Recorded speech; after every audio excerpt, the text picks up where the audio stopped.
Tonight, we count down the green as we get ready to roll from the cornfields of Iowa. Tonight, it's the Moonshiners Racing League and it's OB Builders Cup Series as we get set to go racing for 250 laps, a part of the Corridor Automotive 250. Catch all the action tonight here on Ballin TV. My name's Joseph Prince. Kirk Mills is alongside for tonight. DJ Line producing using cameras provided by Whiplash Sim Cams. Tonight we go racing in the cornfields of Iowa. Just 4 races, including tonight, are the what's left before we head playoff racing. And these drivers are feeling the intensity as we move through the month of August, Kirk. Absolutely, man. We're getting down to the nitty-gritty, the last part of the season where everybody's trying to get that last spot in the playoffs. Who's it going to be? We're going to find out who might be able to solidify this spot tonight. It's going to be a lot of fun watching here from Iowa. And tell you what, these guys are out here. They're practicing hard. They're qualifying, ready, all set and ready to go. And it's going to be a lot of fun to see which one is going to be able to make it above that 16 cut line, right where Jeffrey Taylor and Calvin Ruff are currently sitting. Calvin Ruff right now 37 points back. Will likely need a win with the way things are going. Same for Johnny Shade. Nick King, you can all throw in there, along with Huff. But also, some drivers have picked up some buffer as of late, like Aaron Matthews. Paul Gallimore has found some momentum. Gallimore up by 94 from the cut line. 10 different drivers, mind you, have secured their spots via win stickers / victories in 2025 so far this season. So as these drivers get all set to go for tonight, they're currently in the midst of qualifying. Right now we're getting set for a short track race. This track, the fastest short track on the planet for a reason, brings a lot of intensity and a lot of preciseness required to it, Kirk. Yeah, that new section they paved in both corners is going to throw off the drivers a whole bunch. They've been practicing it all week and last week, and the problem is that once you get off that new surface into that old surface, it turns into an ice rink. The thing likes to get loose out from underneath you. And it's always about making sure you have the clean air, too. You want to get up to the front as quickly as possible. This track is a pain to drive, but it's a lot of fun, and the drivers are going to put on a show for us here tonight. That's to say the least. It's going to be an interesting night here at this 0.88 mile facility specifically. Now this race just a little bit shorter than the Railroad Cup race. We'll see stages of laps 80 and 160 tonight. There's also only 5 tire sets in the pits, so tires can be limited here, especially since when you do the math here, these drivers are going to be buttoned up tightly on the strategy for fuel with those stage lengths alone. As expected, no fast repairs and open setups. It's all part of Moonshiners competition, all part of the more than 20 entrants ready to roll here tonight from Iowa Speedway. So these drivers are going to have a busy time here, having to manage themselves. Those first 2 stages, they just amended the distances to 60 and 120.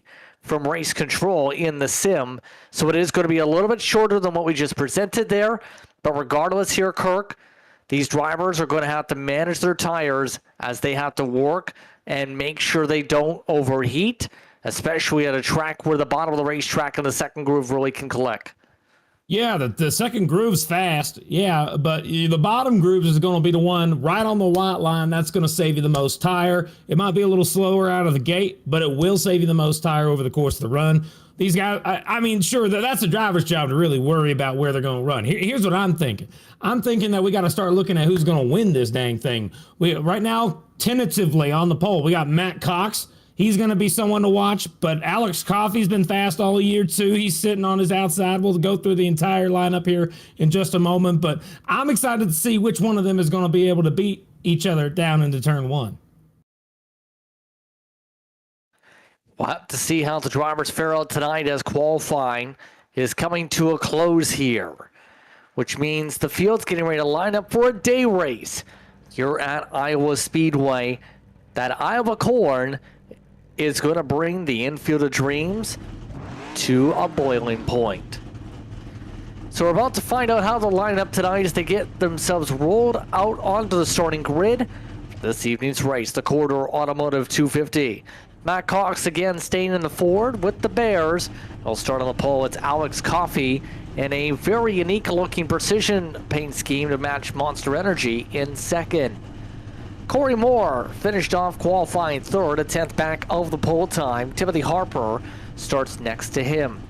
Row number 3, that will feature Brendan Bikey, and Kevin Ruff will look to try and have a decent night for points.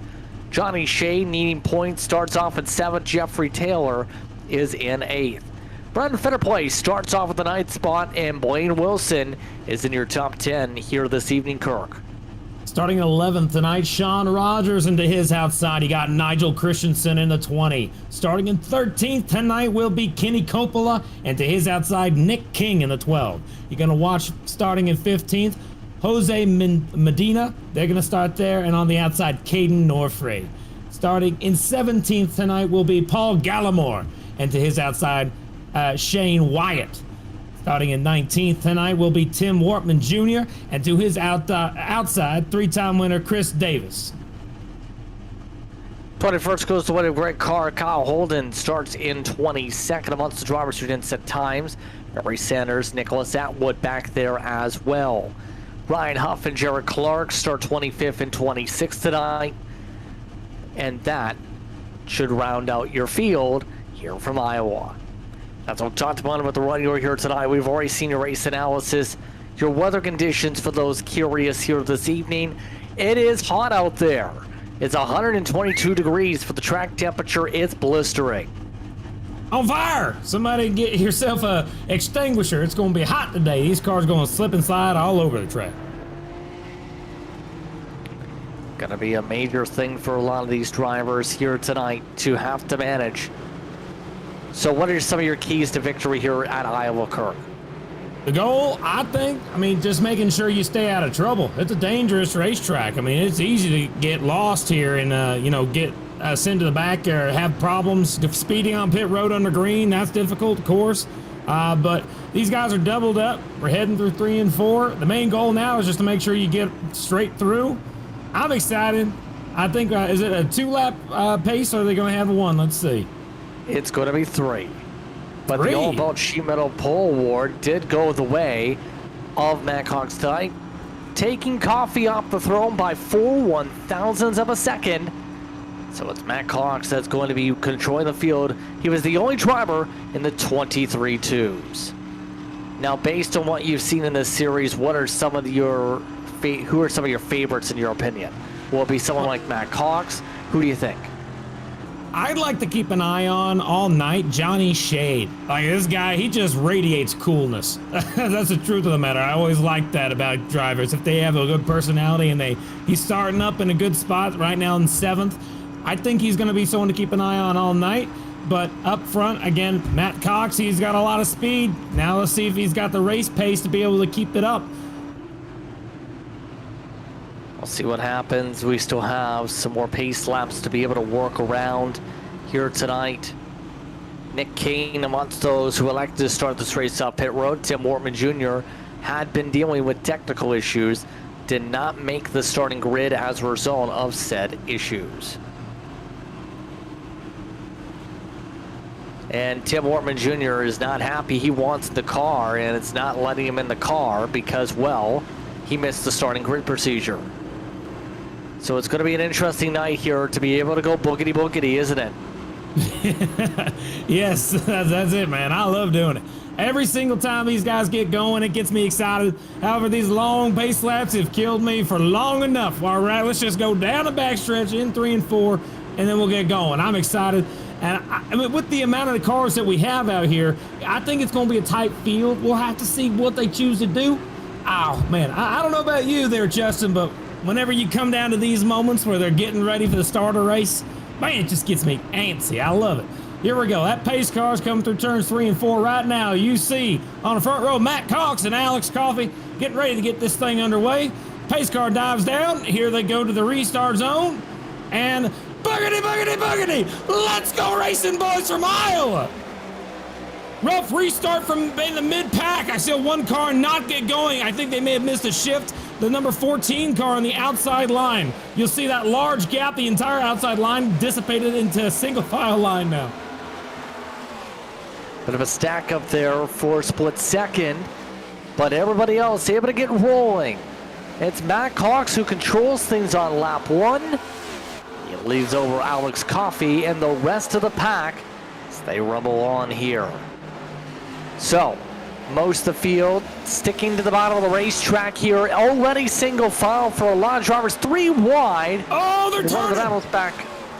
Yeah, the 48 just got turned. Caution's going to be out for the first time today. Holy cow, that was a 3-wide situation gone wrong, Justin. Yeah, that didn't work out well at all, didn't it? That worked out to be a caution lightning quick. Man, they just like running 3 wide in the back of the pack, it seems like. Here we go. One car almost all the way up in the old stuff, had to let off. I mean, got lucky there. Let's see what happened. A little bit of netco with the 48 and the 23, it looks like. A lot more damage on the 23's front end than the 48, so you hate to see it. That's a early setback for that team. Very early, and that's going to cause damage to Wyatt's car. Significant damage, in fact, with the contact. His spotter, Victor Kress, going to have to advise him to get repairs done likely, and will be coming down for said repairs. So an early caution flag of note. Nicholas Atwood, who again has not been able to hit the racetrack as often as I think he would, did not come back on the racetrack here. So, under caution once again here tonight. Why don't we take the opportunity to speak with someone? And one of the drivers that is controlling the field and staying on the racetrack as to be expected here is going to be Matt Cox. He is currently your leader and was your pole sitter. Matt, do you have a copy? Yep, I got you. How are you feeling about setting the pole time tonight with all about sheet metal to control this field here at Iowa? That's the best place to be, honestly. Try and keep it here. I know once you get back in the back and get that dirty air, it's so hard to pass. And yeah, as long as we can stay up front, we'll have a good night. What is it about Iowa that makes things tricky, especially since this track has changed a lot with the updates with the oval refresh? I mean, with the oval refresh, it's a lot of tire saving. You got to be really, really conscientious of that and don't burn up the right rear. These tires heat up a lot. They're going to do even more so tonight with the temp being so hot. It's probably 20 degrees hotter than it's been all week, so we're going to have that to contend with. So, you know, another reason why staying up front's important, keeping the clean air, keeping the car turning. Overall, what do you think it's going to take to be able to hold on to this lead and lead every single lap to win this race? Every single lap is a bit ambitious, but I like where your head's at. It's going to take just really not making mistakes. You know, trying to stay up front, not let anybody get to your right rear. Yeah, really just some strategy and keeping the car up front. I believe Kirk has one quick question here before we get gridded back up. Yeah, hey, Matt, just asking you this. Have you seen anything prettier than the back bumper of that pace car? No. It's my favorite view in NASCAR right here. Oh, I love to hear it, man. Best of luck to you. Go out there, kick some tail. Appreciate it. Thank you. Once again, Matt Cox, your current leader, and ready to control things. Prefer the high side. Interesting enough for the starts and restarts.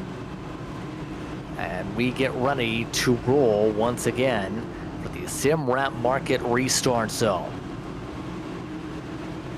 So far, we've seen most of the field stay single file, but where we've seen our first side-by-sides is where our first caution came to be. Let's see how the field plays this time as we race according to Barry Sanders to lap 60. Quick roll up to the restart zone.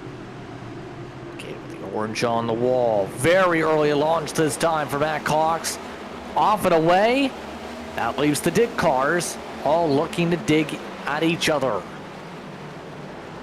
Side by side for that second place spot. You see Coffee there on the bottom in the 54 trying to hang on to it, but on the top, look at Harper. He's got himself a run up top, and he's got now this little blockade going. So the 19 and the 27 are also side by side as they exit turn 4, and it looks like that the 42 will take advantage of it. 27's trying to follow him through. Drivers trying to sort each other out very quickly here. Mikey amongst those already making up a lot of ground off these starts. Up a couple spots. And utilizing that second groove, able to make the pass. Sean Rogers has been looking really good so far. Very early off a couple restarts. Already up 5. The 44 able to take advantage of everything quickly. It's always surprising whenever you see drivers be able to make that move. It looks like we almost had a crazy moment in the back of the field right there. Crazy save, hanging on to the race car. But yeah, like you said, Sean Rogers here, he was able to start 11th, up to 6th so far. And whenever you're able to get a start like that after just 10 laps, it puts a pep in your step. It gets you so excited to go out there and drive the race car. And so, I mean, that's awesome for him. We'll see if he's able to continue that march to the forward. But as they always say, every spot you pass is a little bit harder than the last. Every single time you're going to have to go a little bit harder to be able to get on through. But they are battling pretty hard back here in the back of the pack right now. It looks like Kyle Holden, Jeffrey Taylor, these guys side by side. This is where I think the highest up battle is right now on the racetrack. Yeah, right now, everybody just trying to sort each other out. Such a hard track to be able to set up passes. Seen some of that right now with the 56. Caden Norfrey taking the white and pink look here tonight. Pinkish purple. Taylor already dropping a fair bit back off these starts and restarts so far. Hasn't had the best of luck on the short tracks. Dover was a bit of a disastrous one at times for the 9 car. Oh, you hate to hear it, but you got to be able to come back from it. You can't think about those moments. You got to be able to focus on the road ahead. Don't pay no mind to the thing that happened behind you. Focus ahead, and that's what that 9 car is trying to do, trying to get by the 56. We also did just see it looks like a pass for position as well. I think we just saw Kenny Coppola move up an extra spot. He's up from 13th, moving up through the field as well.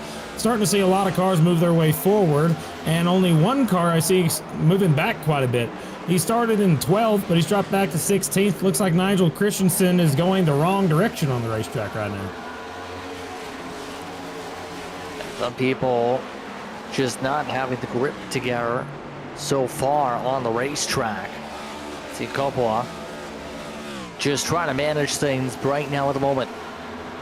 And that's the thing about this racetrack. Tire management was already emphasized for a lot of these competitors. It's going to be very important for a lot of these drivers to think about here tonight to make sure they don't pop the Goodyear Eagles here. Tire fall off here is pretty high. Oh yeah, you're going to start losing time hand over fist here at this track. About half a second right now. I mean, the fastest time we saw in practice around 23.8, and so far in the race, for most of these guys, we're seeing right around like 24.1s, 23.9s in that range. But we're already only really lost a couple tenths, not much, but it's going to progressively fall off after every handful of laps. It's just going to constantly go down, and it's about making sure you keep the thing underneath you and saving tire. So not necessarily all about thinking about who's fastest and who's not, but it's a lot of fun to watch right now. This front group is really single filed out. Other than this battle for the 18 and the 88, I mean, these guys are going at it pretty hard, but I think the 88's going to prevail just there. He just made the pass, so outside's the way to go if you want to pass someone right now.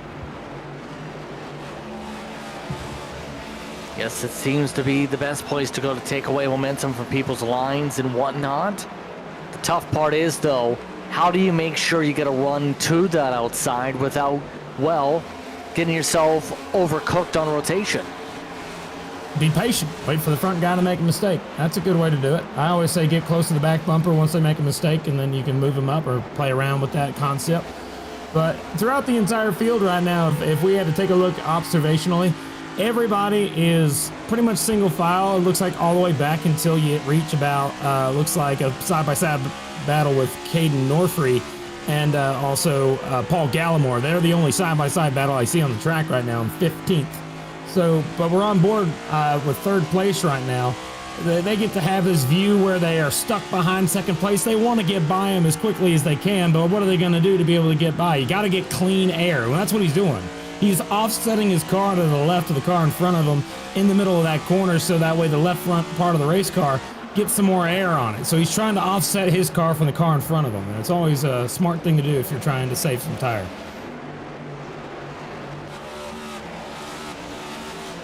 Absolutely. Here at this racetrack, it's going to be so much management for many of these drivers. One of the drivers who spun in qualifying is the one you're on board with.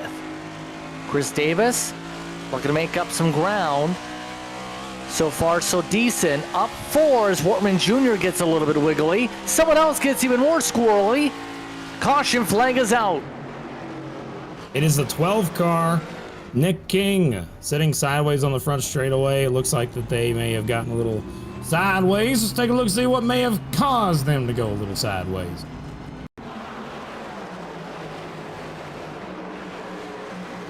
Now let's see your RS Button Boxes replay coming out.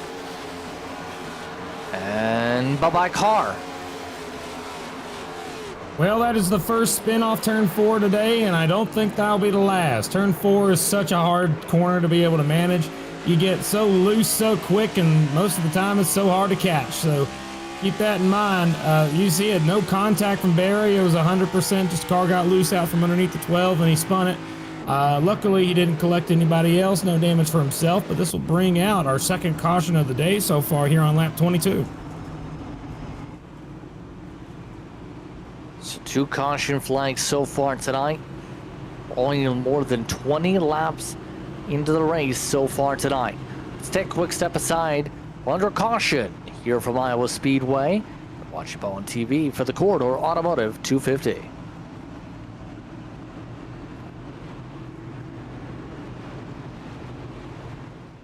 Racing isn't easy, but experiencing it is. iRacing puts you in the driver's seat with the industry's leading sim racing game. Drive on laser scan replicas of the greatest racing circuits from around the world. Go head to head against other drivers chosen by skill-based matchmaking to ensure competitive racing at every level. Compete across all your favorite series. In officially licensed cars, engineered to deliver the most accurate driving experience possible.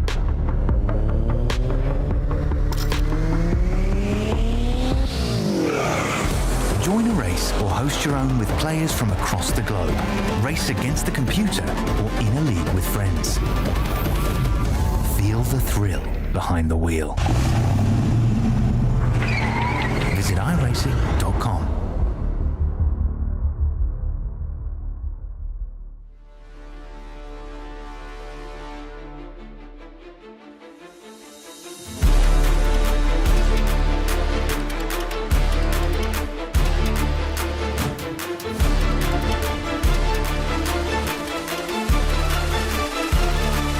Drop it.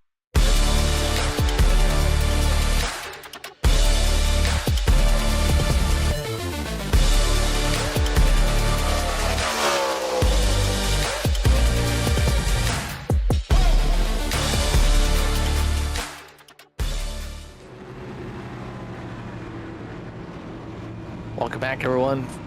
Here for tonight's coverage of the Corridor Automotive 250. Field pacing itself right now as Timothy Harper saying hello.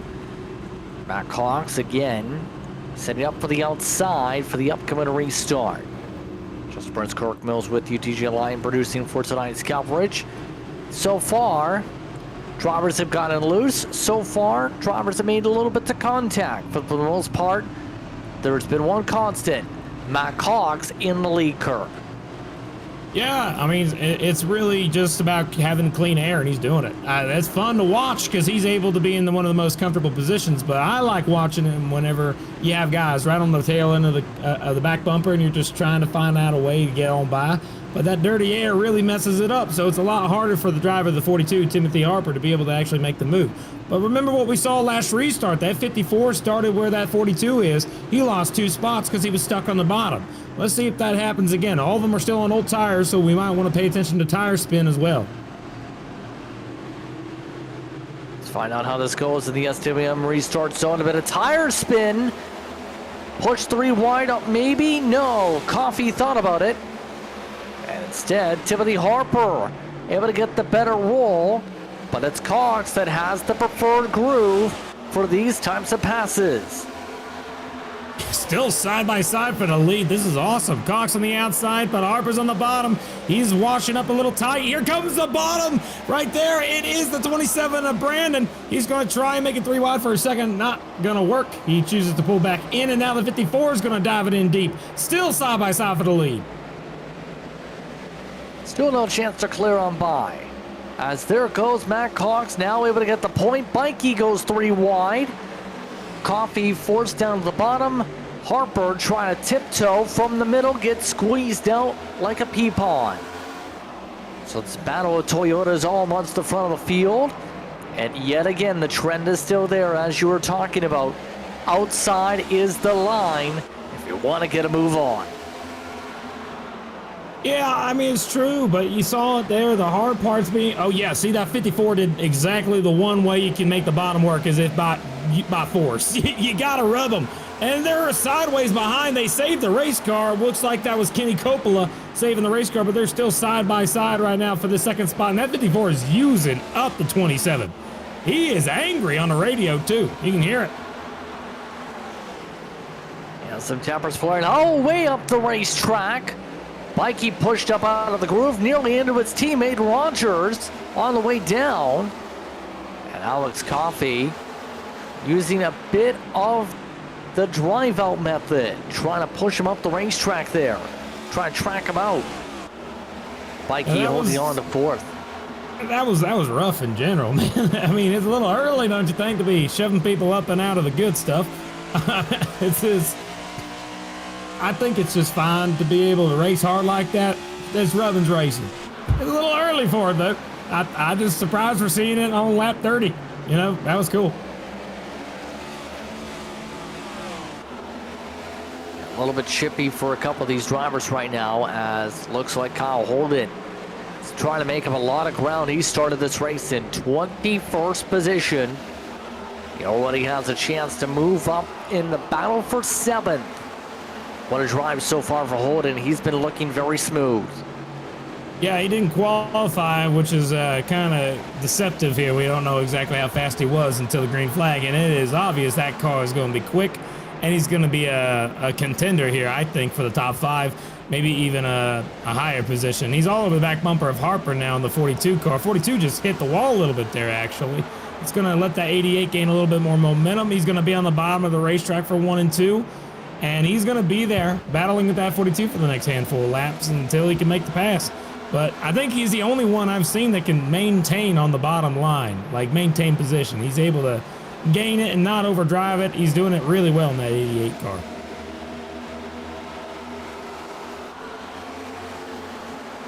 Doing a good job just picking off spots one by one. You know who's also trying to do that? Up to 3rd, maybe.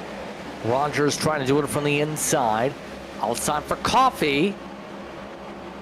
This is for 2nd, in fact. And Coffee using that outside like you would normally do.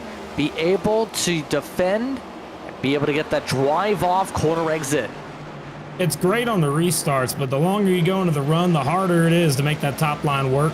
That 44 car seems to have something working on the bottom, and I got to give him props. His teammate got roughed up a little bit earlier from the 54, but I don't see that happening here. He's racing the 54 pretty clean, and I think that's something that the rest of the field should take notice of. That was a pretty class act, and I always like that type of thing, where drivers race, forget about the past, focus on what's ahead of them. As we got 1 car out of the groove in turn 1 right now, Kenny Coppola up and out of the groove again. Lost a couple spots that time. Almost 3 wide, squeezed into the wall by Gallimore. They've been battling very hard back here, almost too hard, you can argue here. What's kind of going through your mind when you see racing like this, where they're trying to bang each other's doors apart? This is only for 10th position, mind you. Yeah, it's entertaining. I love it, man. Come on, keep it going. Let's see it. That's the truth of the matter. They're going to be in the race car. I mean, those guys are going to get hot-headed quick. You kind of want to keep a cool head for as long as you can. But Gallimore make a big send there on that blue car. He's able to get side by side with him. As up front, we had a little problem. Brandon and Sean Rogers both had a little bit of contact, and they kind of separated this little gap here. Mikey, you're referring to having a bit of a moment. Thank you. Yeah. Yeah. Mikey got loose. Able to hold on to it. Let's take a look at the RS Butter Box's replay.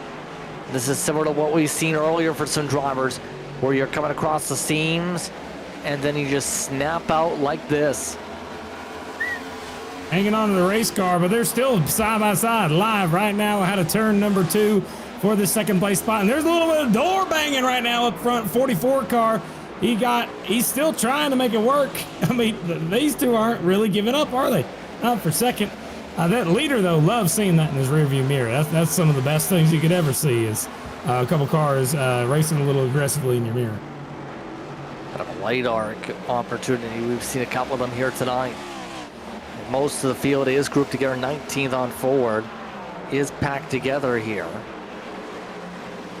Still about 20 laps to work with in the stage as we continue on with the action here.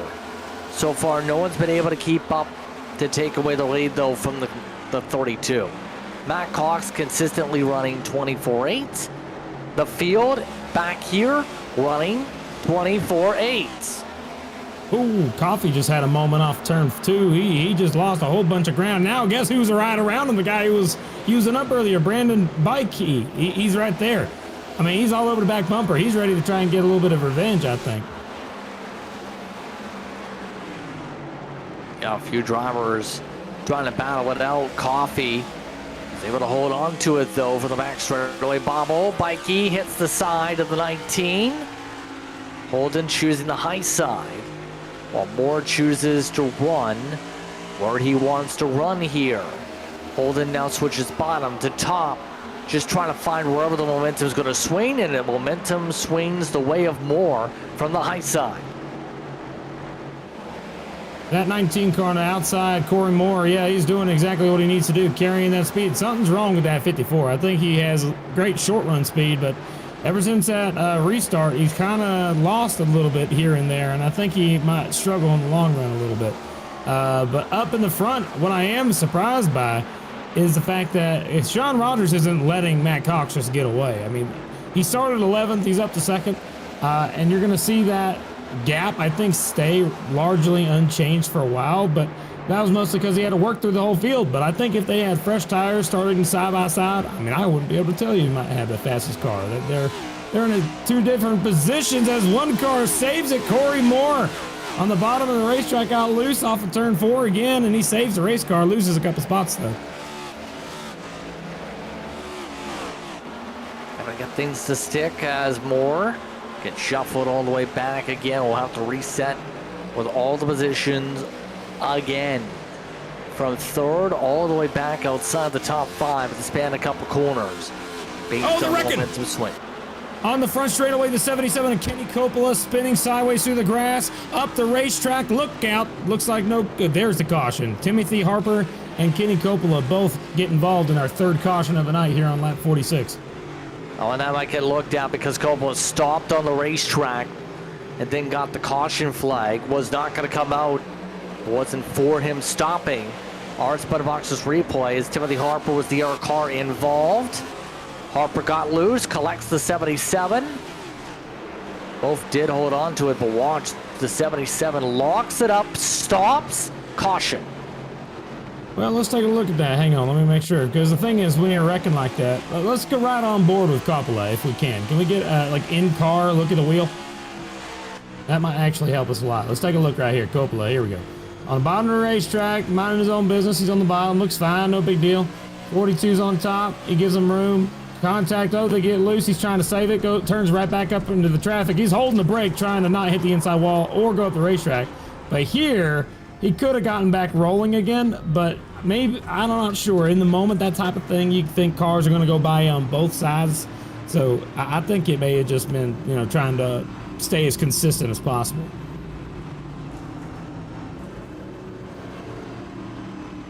So, lots of damage on the 77, and we're under caution again By the time we get back going, under 10 laps to work with in the stage. So we'll see how this really shakes out.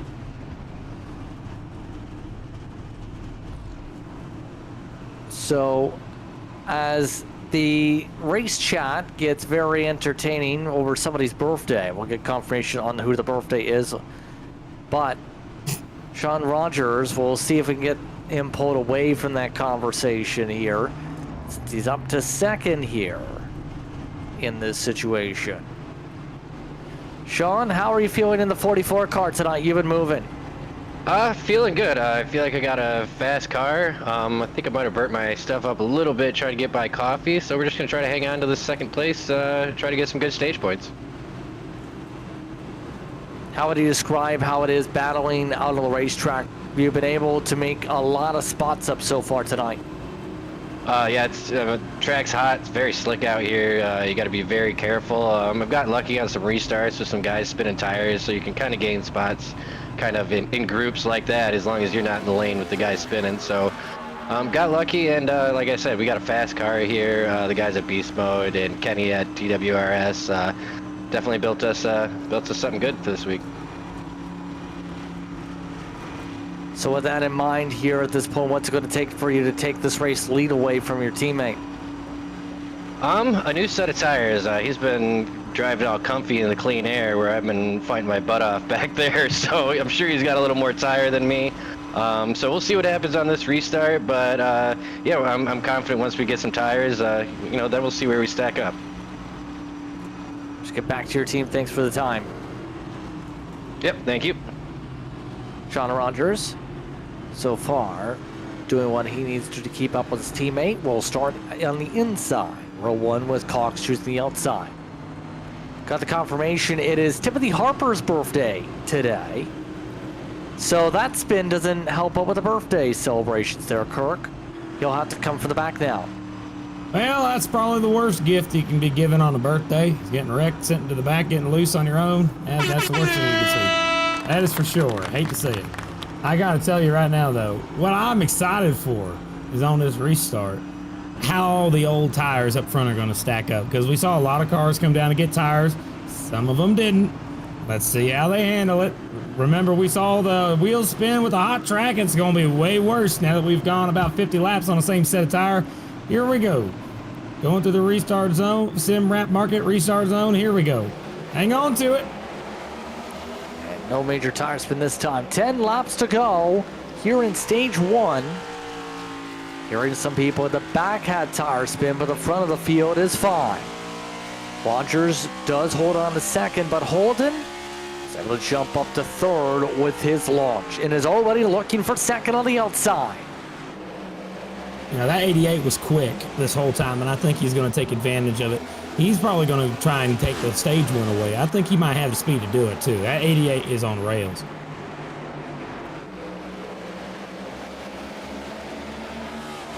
Yeah, right now that 88 machine has been slip and sliding its way through some passes. Team Arrow now up to second with Holden. Now can he find a way to take away the race lead? His pace has been a little bit quicker than the leader when he's been battling his way on through here. First of those who have pit so far, by the way, Caden Northray, who burned a tire set on one of the early cautions, has only gotten up to 11th, so even with the tire fall off, it's been difficult to make up track position. Here's some battle orders. This is Taylor, able to pass by Coffee recently. Ruff is on the outside also. Yeah, Coffey's been falling back. He started second, he's back to sixth now, and he's going to need to make some adjustments on that race car to be able to stick up towards front. Losing that many spots is difficult to gain back. Like we heard from an interview with Sean Rogers, he's talking about how tires, if you wear them out going through the field, you can't pass nobody. So right now, the driver of the 88, Kyle Holden, and the 44, Sean Rogers, these guys gained so many spots on the racetrack. Their tires must be screaming compared to Matt Cox, who just had to ride up front the whole time and have clean air the entire time. Not a worry. But they still battling back here pretty dang hard. Paul Gallimore on the top side trying to make that top line work around the 54, who again was losing some spots here and there, and he's probably hoping for that caution as quickly as they can get it.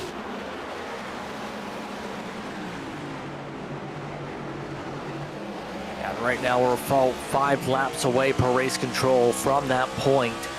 Gallimore tucks in a line, so far up 9. And lots of slow up now with the 9. 3 wide building up. There goes North right now. The fresher tires are doing something. Now they're making some moves and being able to pick up spots here as they slow roll the top. 3 wide is going to be a commonality in the back of the field like this, trying to find a line to run. It's just so hard to make any moves because dirty air is everywhere, and so you have to make a new line that normally isn't preferred, and they're going to still be 3 wide. Gallimore's pushing the middle 3. 50-45 there on the bottom. Johnny Shade, I like keeping my eye on here tonight, is running there in 6th right now. Just trying to hang on to the race car and gain as much as he can. He's been moving forward, that is for sure. Some drivers having some moments. Johnny Shade is having a good night now in the top 5. It's 45 having one of his best races in a while. And now has a chance for 4th.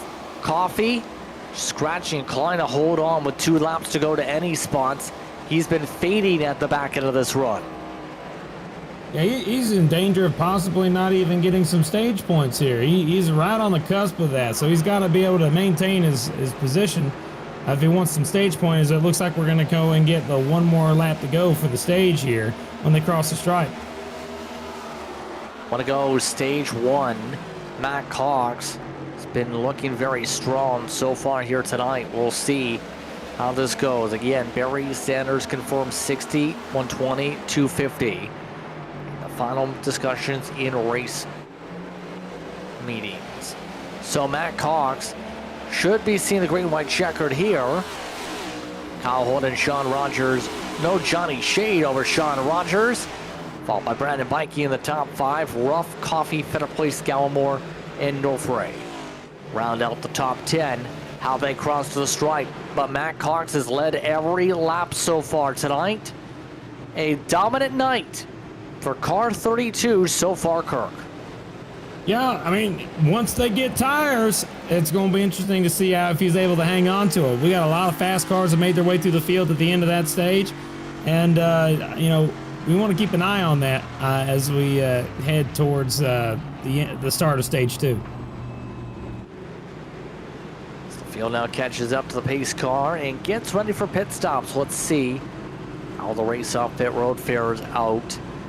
Interesting enough, in FLCC competition, I believe we've seen some 2-tire calls that popped up. You can make things work with the left side tire wear, but we'll see what the choices are here.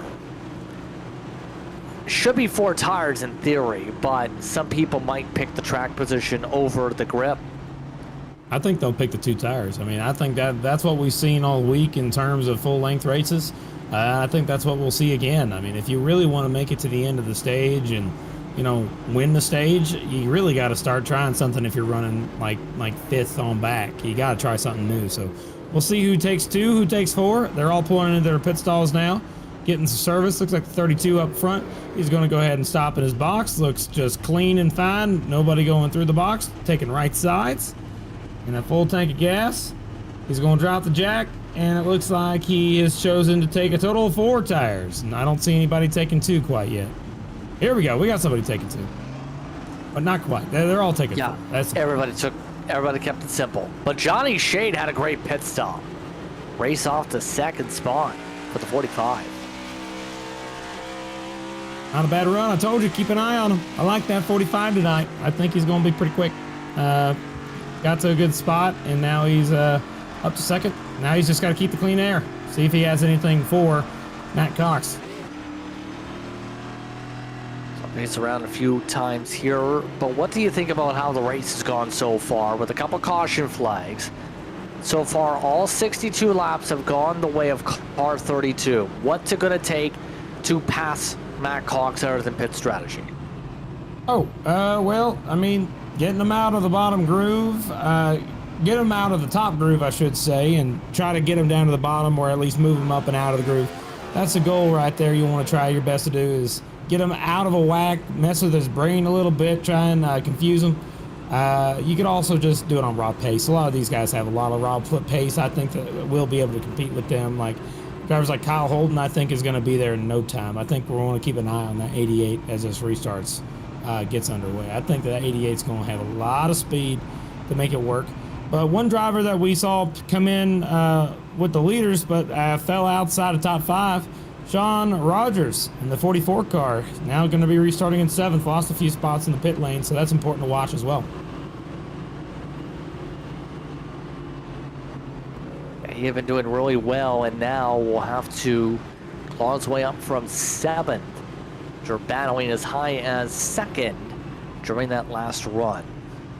This run will take us to about lap 120, and then from there, it would be a one-stopper on the gas. The tires, what people prioritize, though, that's going to be the interesting thing. It's how people are going to break down the tire sets if they're willing to go for a 2-stop maybe, but how much fall off is after lap 50. But so far you can tell the story just by the top of the board. Matt Cox has controlled everything so far tonight. Simrat market restart zone.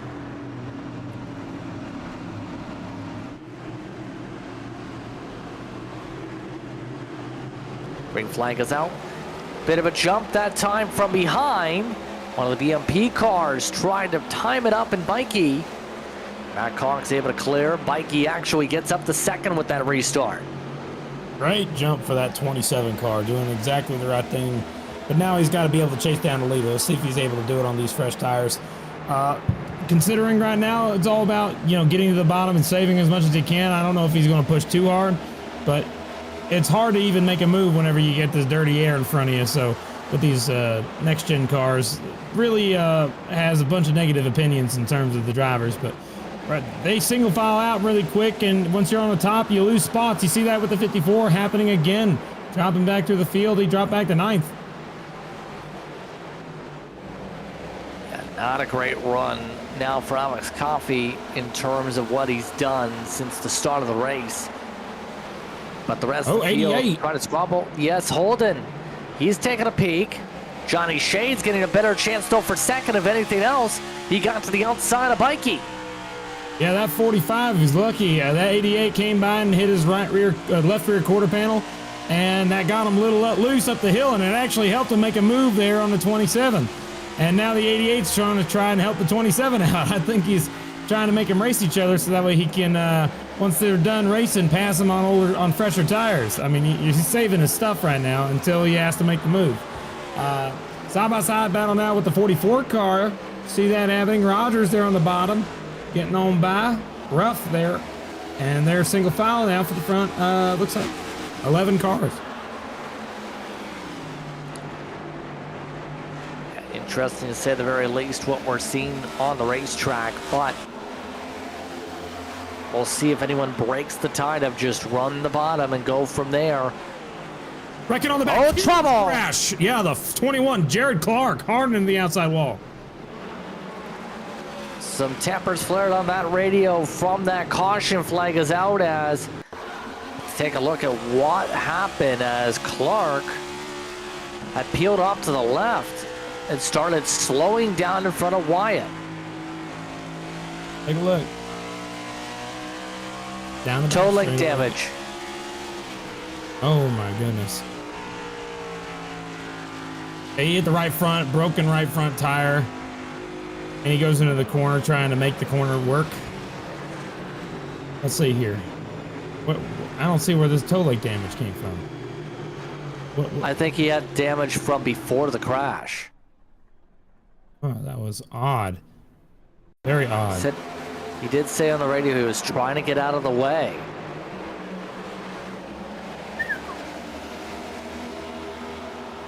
I see it on the right front. Yeah, we're looking at it right now. That was the contact that broke the right front. There you go. And he's trying to get down and out of the way. And oh my gosh, the 23 Shane. Oh, okay. So the 23 thought he was blocking him.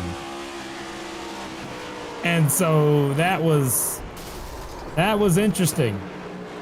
He wasn't blocking him, but it looked like it, but it most certainly wasn't. He had broken right front toe link, something like that. So he was trying to get out of the way. Right thing to do, but misunderstanding there in the car behind him. Still pacing, and by the way, we mentioned it was a birthday going on for one of the drivers. We've already had our way for pit stop, so why don't we have the opportunity to catch up with the birthday driver? Timothy Harper, do you have a copy? Sir, I do. A little birdie told me we share a birthday here today. Is that the case? Oh, no, it's not my birthday. Oh, the field was celebrating to the other Tim. My apologies. Oh, I forgot there were two Tims. Oh my gosh, you got Harper. How dare you? Hey, Tim. I think it was Tim Wortman they were celebrating. Everyone was saying happy birthday, Tim, and I seen you saying thank you for the birthday wishes. So that's why I thought they were talking about you. Yeah, I thought they were talking about me too.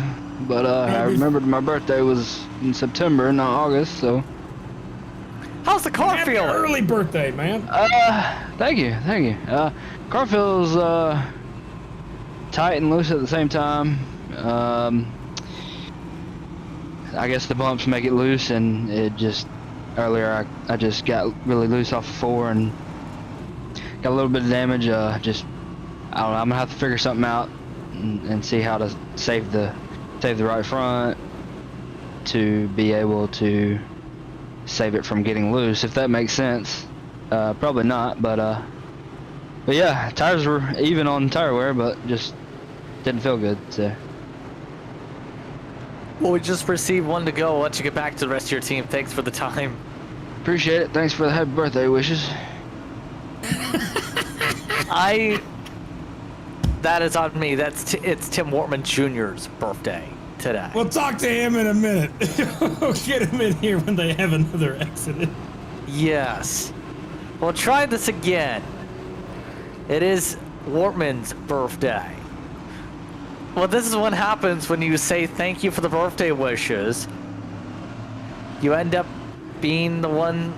I don't even know where I'm going with this. Race cars. We still have lots of laps. All right, let's go again. We're going to that sim wrap market restart zone. We're back underway. Outside line got the jump.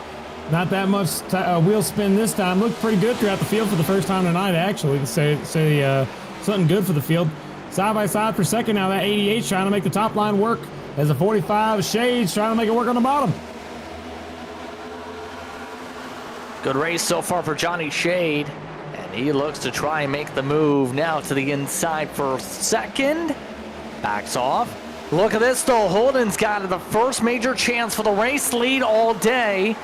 He looks inside.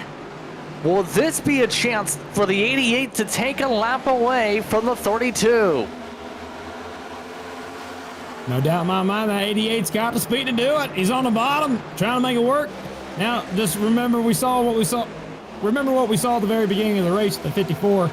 I don't think that 88 is going to be doing that necessarily, but side by side, just got to see if they choose to race clean or use the bumpers. First lap not by Cox, was last time by the stripe. Kyle Holden got the edge for the first time here this evening. So he's one of the few to get the bottom rolling for some potential passes. Cox able to clear on by though. That outside just so hard to overpower with how much little bit of extra speed you get off the corner exit.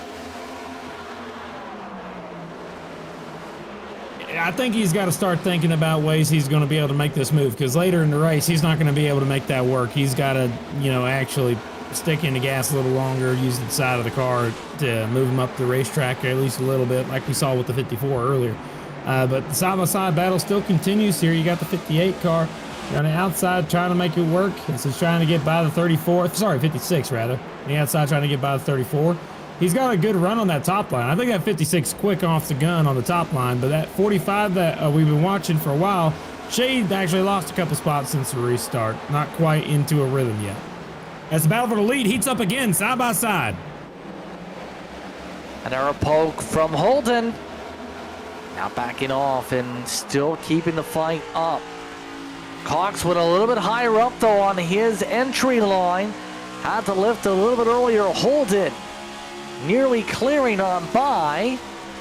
But again, Cox Looking pretty solid this time through 2 on the squeeze. Still side by side down the back straightaway. That 88's doing everything he can other than wrecking him to try and pass him. That 32 still just trying to pin him down as low as he can. It's awesome. They're putting on a show for us here right now. Side by side for the lead, across the stripe again. Cox had it that time into turn 1 and 2. Still side by side. No washing up for that 88. He's trying to do it clean. Top line right there. Still pinning him close. Not quite into the wall, but he's going to use that side draft down the back into turn 3. He's got a little bit of an advantage. That 32 side drives him right back in the center of the corner. They're going to still be even when they cross the stripe. Great racing between the two of them. Clean racing. Remember, in the Real World Cup Series race, one of the first battles of the day for the lead, took 42 laps of side-by-side or close call racing. It will take a while to get a move done. You're 10 laps of battling between these two now. Cox had to lift off the throttle to avoid contact for the 88. Holden, let a couple of them now for this bottom of the racetrack. Matt does not want him to get good quarter exit speed off of 2 though. They're doing all they need to do. Just stay side by side and hope the other one makes a mistake, overdrives the corner.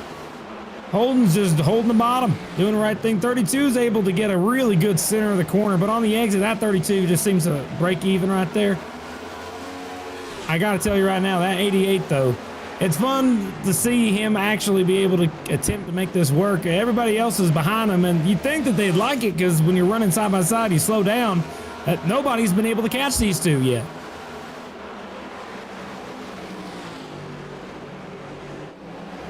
Yeah, right now, chance to clear on by for Matt Cox. Can he find a way to get this battle to calm down for a little bit? These two, while Sabas had to put away for a minute. Holden leaning on top of the fender of the 32. Cox able to hold on with that balance of a bit of a contact there as they'll do it again. Another squeeze coming through the corner. Yet again, the 32 forcing the 88 to have to lean on the door.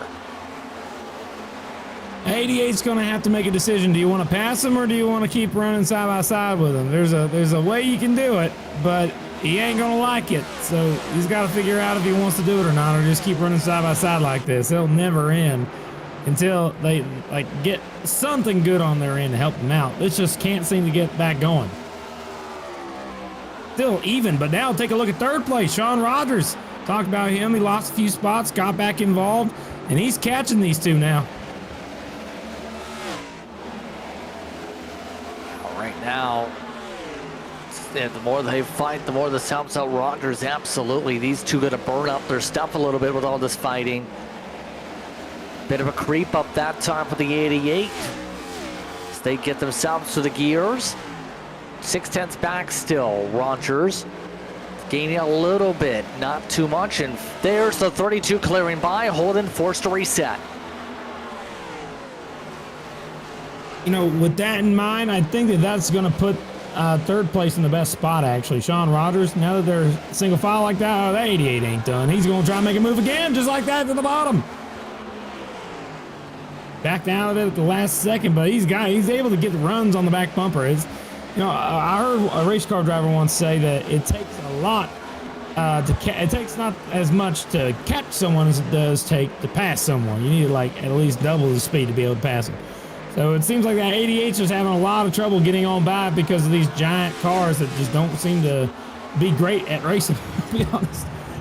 But he's stuck in the back bumper now, and once you get into that dirty air, it's so hard to even make a move. He's kind of stuck right now. There's not much you can really do unless the 32 makes an error.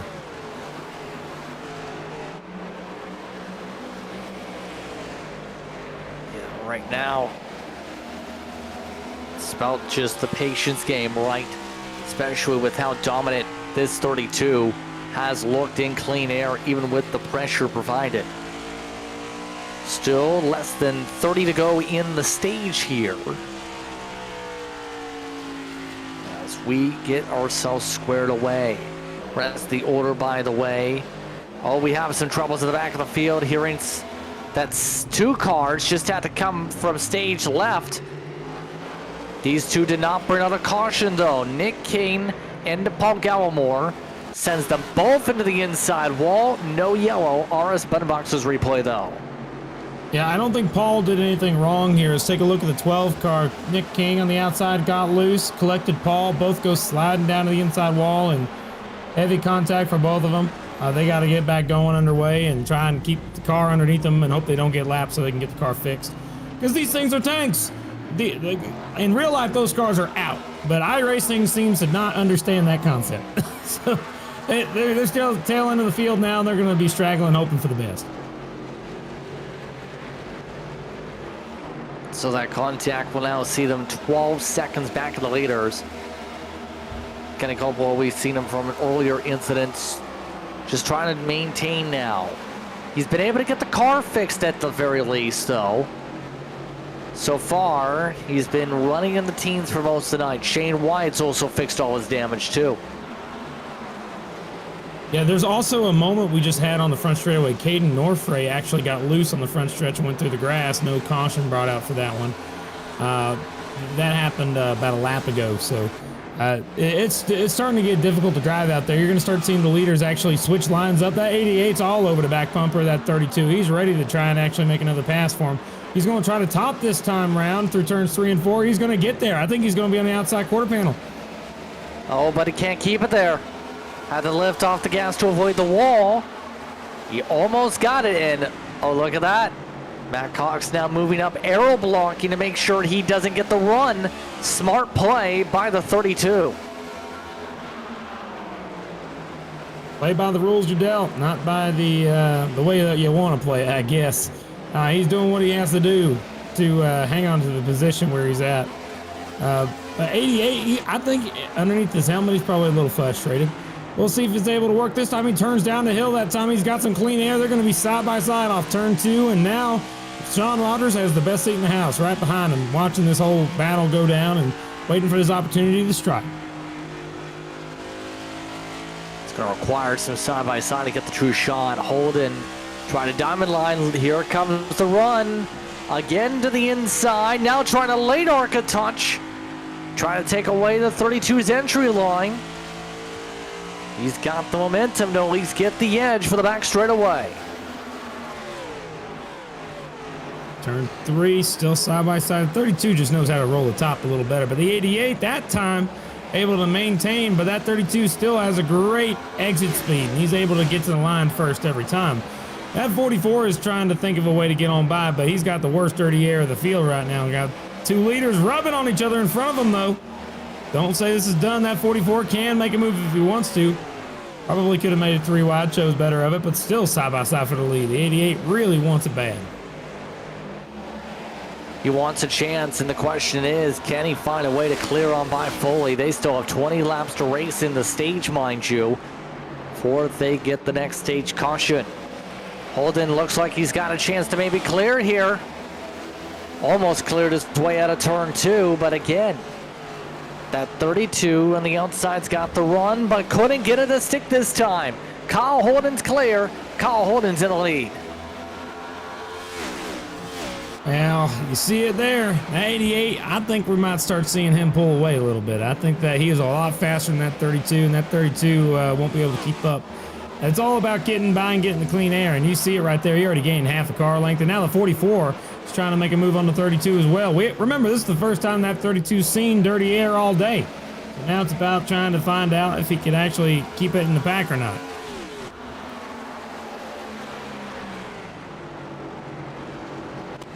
Yeah, some impressive driving, impressive battling, and as we talked about and alluded to, the battle took more than 40 laps. That's all it takes to be able to really get something done, and now Rogers trying to close up, others trying to find a way around, such as Davis on the high side, more on the inside. In front of Wilson, who's been very quietly running about where he started this race.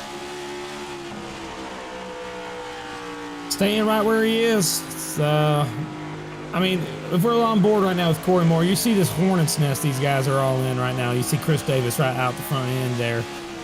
This is just outside of top 10. These guys have really kind of stuck together since the restart. There's like 4 or 5 cars that are really under a blanket right now, and these guys are all in it. But it's so hard to actually, get to the point where the leaders are, because from from 9th forward, they all have like their own little gaps and little groups. But the battle for second is still pretty dang hot right now. That 44 car all over the back bumper of the 32. He made a move on entry to 3, didn't work that time, but he's going to try it again, I think, here in a second. Let's keep an eye on this, because I think if he wants to be able to win this race, he's got to get by the 32.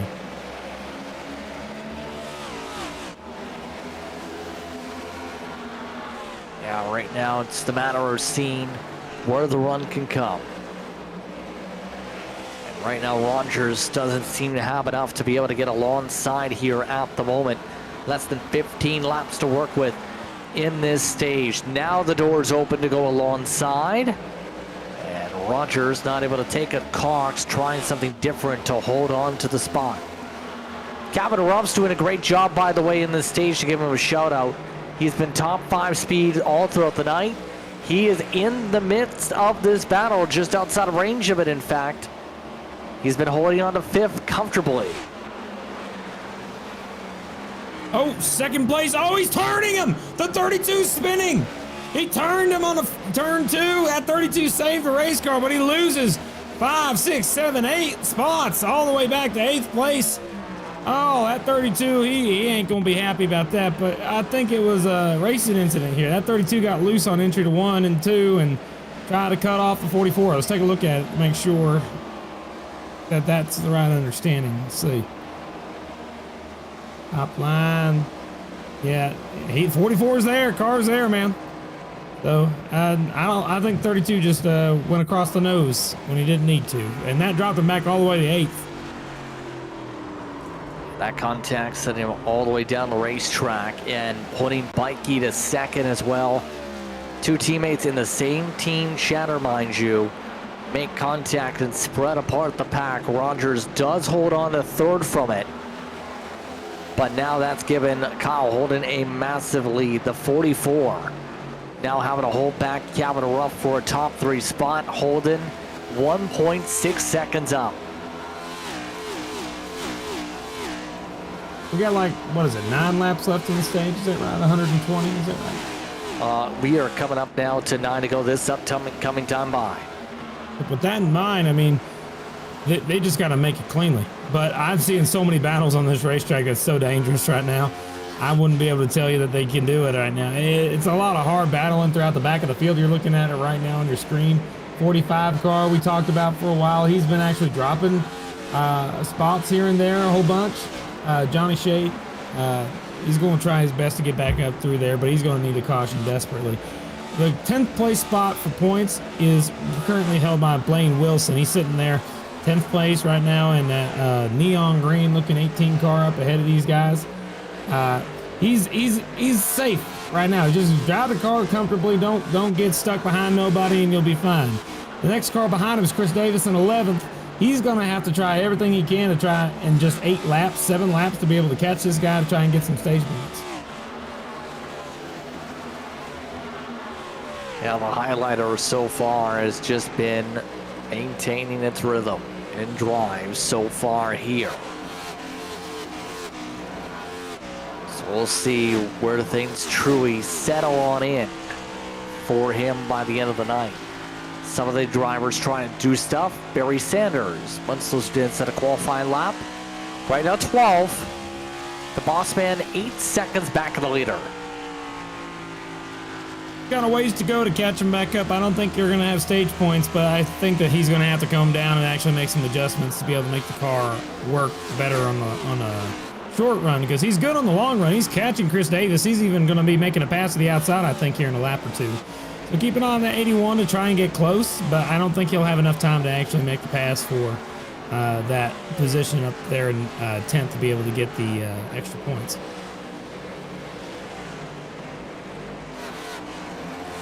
He's already won this season anyway, so he doesn't necessarily need him. Yeah. But still, wins are wins, and playoff points are playoff points. Cox is now the fastest on the racetrack again, by the way. Last time by, he had an average put up in the 24.948 range, which is quicker than everybody else for the past 5. So he is still there, and now he's wiggling. And now something's off there. Cox had to hold on to it, had to track that car all over the racetrack. Yeah, he's a little loose, I think. I think he, when he was running the top line with the 88, that really wears the right rear tire down a lot. And he was trying to get to the gas a lot quicker so that way he can make the car rotate in the corner. So that's going to make the car loose in the long run. And that's exactly what you're seeing. He's trying to hang on to the race car, to say the least. But we have a meatball pop up on a screen. Wonder what that was all about. Yeah, that's Nick King that's picked it up. So Nick King's done something where, remember, he's already had the one incident. I believe he's hit a wall. And we'll have to come down. He is trying to stretch it to the end of the stage, though, so it can do whatever repairs need to be done. Tire after the spin. So his tire might have popped here. Tire can confirm has blown on Nick King, even though he's still driving here. We come up to 1 to go in the stage. Oh, trouble, Coffee. 54 hard into the wall right there, right front damage. That'll bring out the caution a little early and wait, will it? We don't have a caution yet. No caution. Sitting sideways on the inside of the racetrack, broken right front. Still no caution. Trying to pass by Capital Rough, who had bounced off the wall down the back straight away. And instead, we still run to the end of the stage on schedule. iRacing yellows, remember, here, and now the iRacing, or the stage yellow, is now in here tonight. So Coffee, significant damage. And it's Kyle Holden who wins stage 2 over Rogers, Bikey, Ruff, Taylor, Better Place, Cox, Moore, Wilson, and Chris Davis. Your top 10 in stage number 2. Field gets ready to pit. Let's take a break. We come back. More coverage coming up. Stage 3 and potential green flag stops to strategize for the quarter Automotive 250 after this.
tonight's coverage of the OB Builders Cup Series at the Corridor Automotive 250.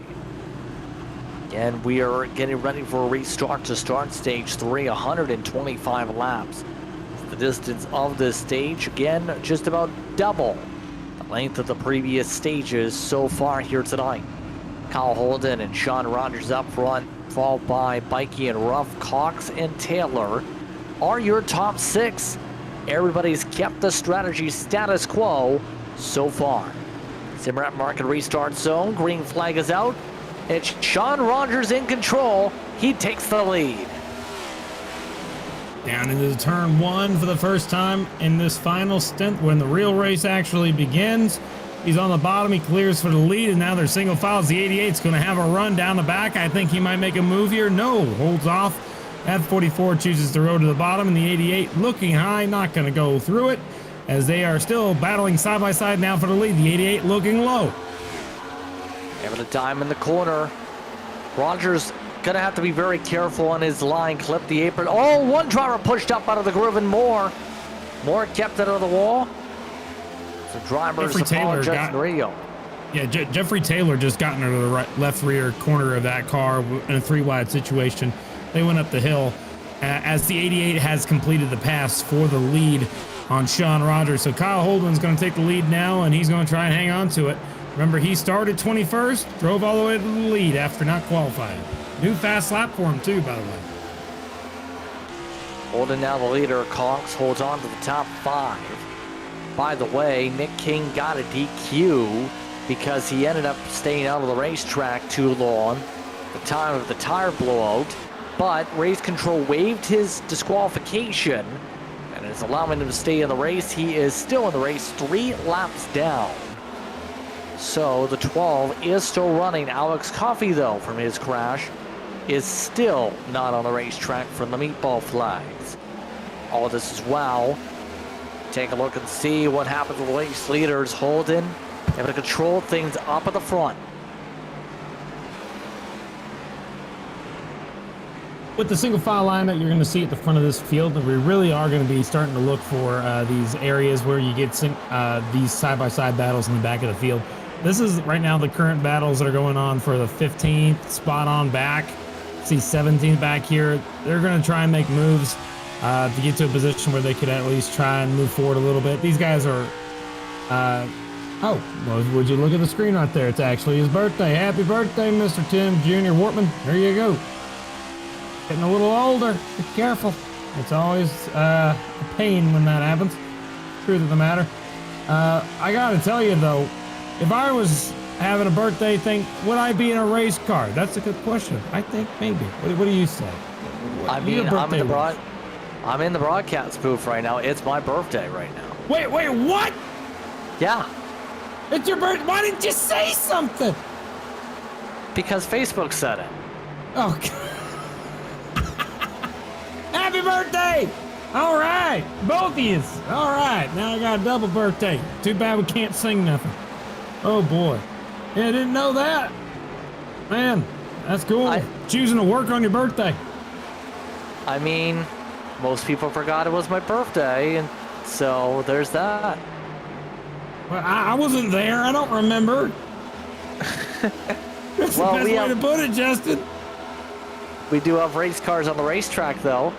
Yeah, let's take a file. It's good. Right now, they're in a position where they're trying to save as much tire as they can for the long run. So if you're battling someone, it's not going to be a benefit to you right now. So the entire field is single file. It's a plan. Sure, if you go up wide a couple times in the race, that's going to happen.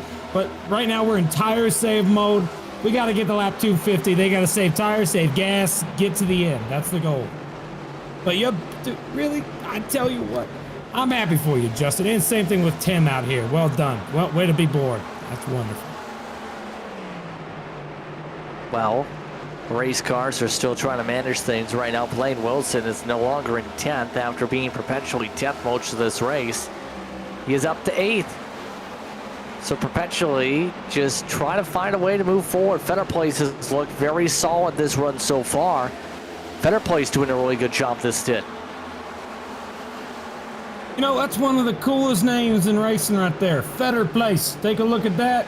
trying to hang on to the race cars. That 18's all over the back bumper. I mean, he's getting pressured. I wouldn't want to be in that spot. I would look to be in a better place than where he's at right now. That's kind of good. I like his name a lot. That's so cool. You're gonna see a lot of that, but 7th, not gonna really try and make any moves. He's just got to block the bottom of that 18, so that way the 18 can't make any moves. But better place is in a good spot right now. That's for sure.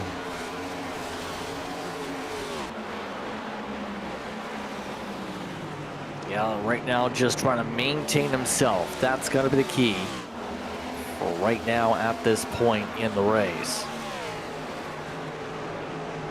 So as we continue on with the action here, we'll see what Kevin Ruff can do. Kevin Ruff's been at the height, about 4th spot.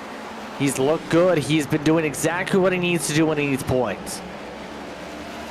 You know, it's exciting to see because I don't actually recall seeing Calvin. Calvin's actually having one of those days where he's silent, but he's up the front. I didn't see him making too crazy of moves up until now. Take a look at him now. He's sitting in 4th. That's where he's been all day.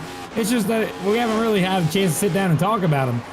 He's really, you know, just maintaining, not making any enemies, but he's got a car right behind him that led to most of the beginning of this race, Cox. He's trying to get on by. And, you know, he's aggressive. Just be wary of that. He's going to try everything he can to get by to 14.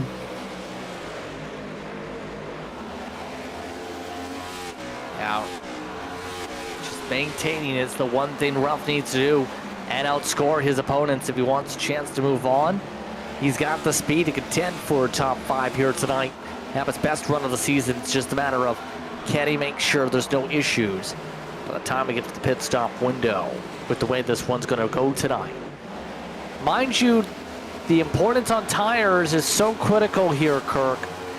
These drivers are going to have to think about how they approach that pit stop by the time we get about to 65 laps to go here pretty soon. Yeah, I mean, let's take a look at the stints real quick. You know, it's my favorite statistic. Can we take a look at the stints for a second? That would help us know exactly what's going on. So we're about 20 laps into the run. 20 laps, this is whenever the tires really start falling off a cliff. In most setups, it takes a little bit of time to get there, but it will just progressively get worse and worse. But with 20 laps on the board, you can make it about 80 laps on tires before they start blowing up and you have problems with tires. And you can make it about 110, 120 on gas if you're really pushing and you get a lot of cautions helping you out. So I'd say about 110 is what we're looking for in terms of cautions. Not cautions, in terms of like how far they can go on gas, but it would be a tire race more than it will be a fuel race. That's to say the least. Yeah. It's the matter of, for many of these drivers here, the matter of plotting and planning to get those Goodyear Eagles to last. Matt Cox able to move up to 4th spot. Sliding up next up is the BMP car. Taylor trying to find a way on by. You know, I got me a statistics sheet pulled up. I'm ready to go ahead and read through some of these guys. What do you say we go through the top 10, starting at 10th and work our way forward? Okay. I'm curious what's on this sheet. I'm excited. All right. So for Kenny Coppola, right now he's sitting 16th in points. He's currently battling for 10th. He's there on the bottom of that 81 car. We're going to talk about him first. He has an average finish this season of 16.8 after 18 races here. And he's sitting in an average running position of right around 10th. Is identical to his average running position. So he's running right where he normally does. However, he did just get passed by Barry Sanders, who's currently now taking over that 10th place spot. So might as well talk about him while he's currently there. He's the driver right now with an average finish of 13th, 13.7, something like that. And interesting for him is his average running position has actually not been as good. He's been back in 13th most of the time. However, he has won races. He has won a race earlier this season. But, you know, right now, currently sitting in a position where he's going to try and get a good top 10 out of it. If we go up to 9th, let's see, who's in 9th? You mind sharing that with me? Who's that in that gold car? That's Corey Moore. Corey Moore. All right, he's sitting 5th in points. Great job for him. Hasn't won yet this season, though. That 19's looking for his first win of the season. He has a great average finish around 11th place. He runs around 12th, but he always finishes better than where he normally runs. So let's keep an eye on that. I think he might be someone to watch as that happens throughout the day. But right now he's getting passed on the outside. Again, that 81 is showing a lot of speed. I think that we're going to start seeing that 81 move his way towards the front, Sanders. So that's going to be interesting to see if he's able to hang on to it. And we'll go through most of the rest of the drivers here in just a moment. Here's Blaine Wilson. Blaine Wilson, something really cool about this guy, if you guys don't mind me sharing with you. He is currently 3rd in points, doing a great job out there. Has not won yet this season, but doing awesome in points. 9.8 on average finish. You can almost guarantee to the bank he's going to get a top 10 every race he goes out there. Not every race, but his average is better.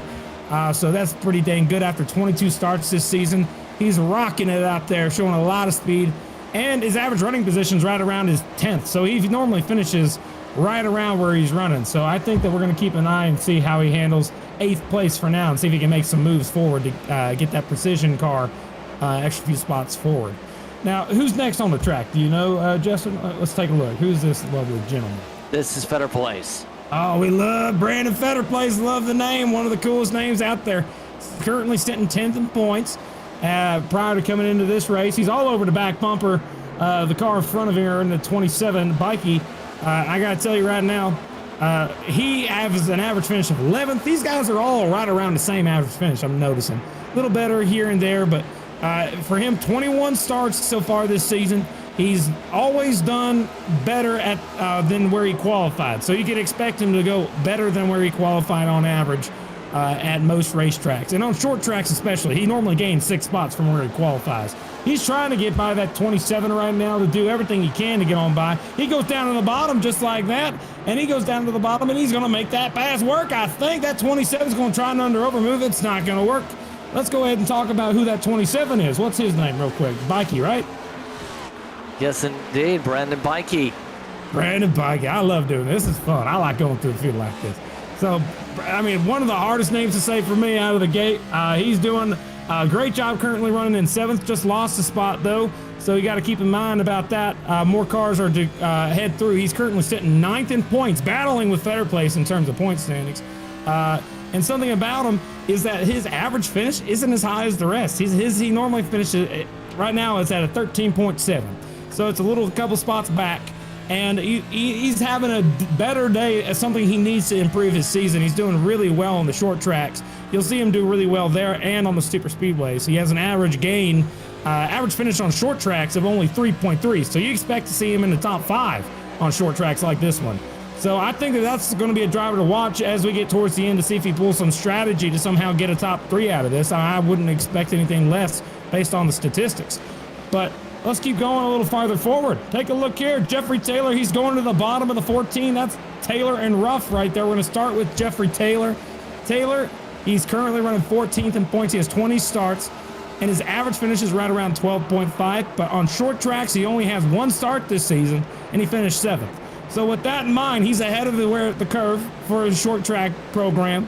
And that car right there has been doing really well, running in a position in the top 5. He's liking it, and he looks like he's a little quicker than the car in front, who we're going to talk about here in just a second. I think he's going to be someone to watch as we get down to the end of this as well to see if he can actually get a podium. But let's move on to our next driver right here, Calvin Ruff. Calvin Ruff. I keep calling him Calvin. How dare I? He's sitting 15th in points. However, he is one of those drivers that, let's take a look here. He has not yet won this season. He gained 3 spots last race in the points, but his average finish is actually 15th. So he is having a career day. His average finish on the short tracks is 22nd. He's running in 4th. He's got a lot of speed under that car, and it's unusual to see it considering the statistics don't necessarily line up with that. So if he's able to hang on to this and get a top 5, that would be an absolute season maker for that 14 team. Love seeing it, but he's got a lot of pressure there. Now we got Matt Cox. We talked about him at the beginning of this race, that 32 car. He led the most of this beginning of this thing, and he was miles ahead of everybody else, Matt Cox here. He has an average finish, though, of 14.4. And so he's not someone who normally finishes that well, but he had a lot of speed to start today. He's up in the front now, and is that something he'll be able to hang on to? Maybe. In 3 starts on short tracks, he has 38 incident points. So it seems like he's made contact a few times, and he already picked up a couple here earlier when he cleared himself cross front bumper of, I think it was the 44 car at the time. But sitting in third, podium spot, doesn't want to give it up. That's the right thing to be doing. But let's go one more spot forward where the battle for the lead is starting to heat up a little bit. Sean Rogers, he is chasing down the leader of Holden. He's getting there ever so slightly, little by little. Sean Rogers, let's talk about him for just a moment. He's currently sitting in 7th place. He's won 1 race this season. Average finishes around 14th, a little further back, believe it or not, compared to others. But where does he shine the most? Short tracks. Out of the 3 starts he has on short tracks this season, he's up to 4th in terms of average finish. He's sitting 2nd. It's only going to help his average. He is so good on the short tracks. So when you see Sean Rogers out here, he's going to be a real shot to win this race. I think he's got the speed, and he is chasing down our current leader, who we're going to talk about next. That final car in the top 10 we're going to mention, that 88, Holden, he's holding them all off. That is to say the absolute least. Now, the truth of the matter is I don't think he's actually raced that much because he's 28th in points. He's only raced in 11 races this season. His average finish is 15th, but he's leading the race. His short track average finish, he hasn't even started a short track this season. This is the first time we've seen him on a short track. So he has a lot of short track speed. We're learning a lot about him in this race.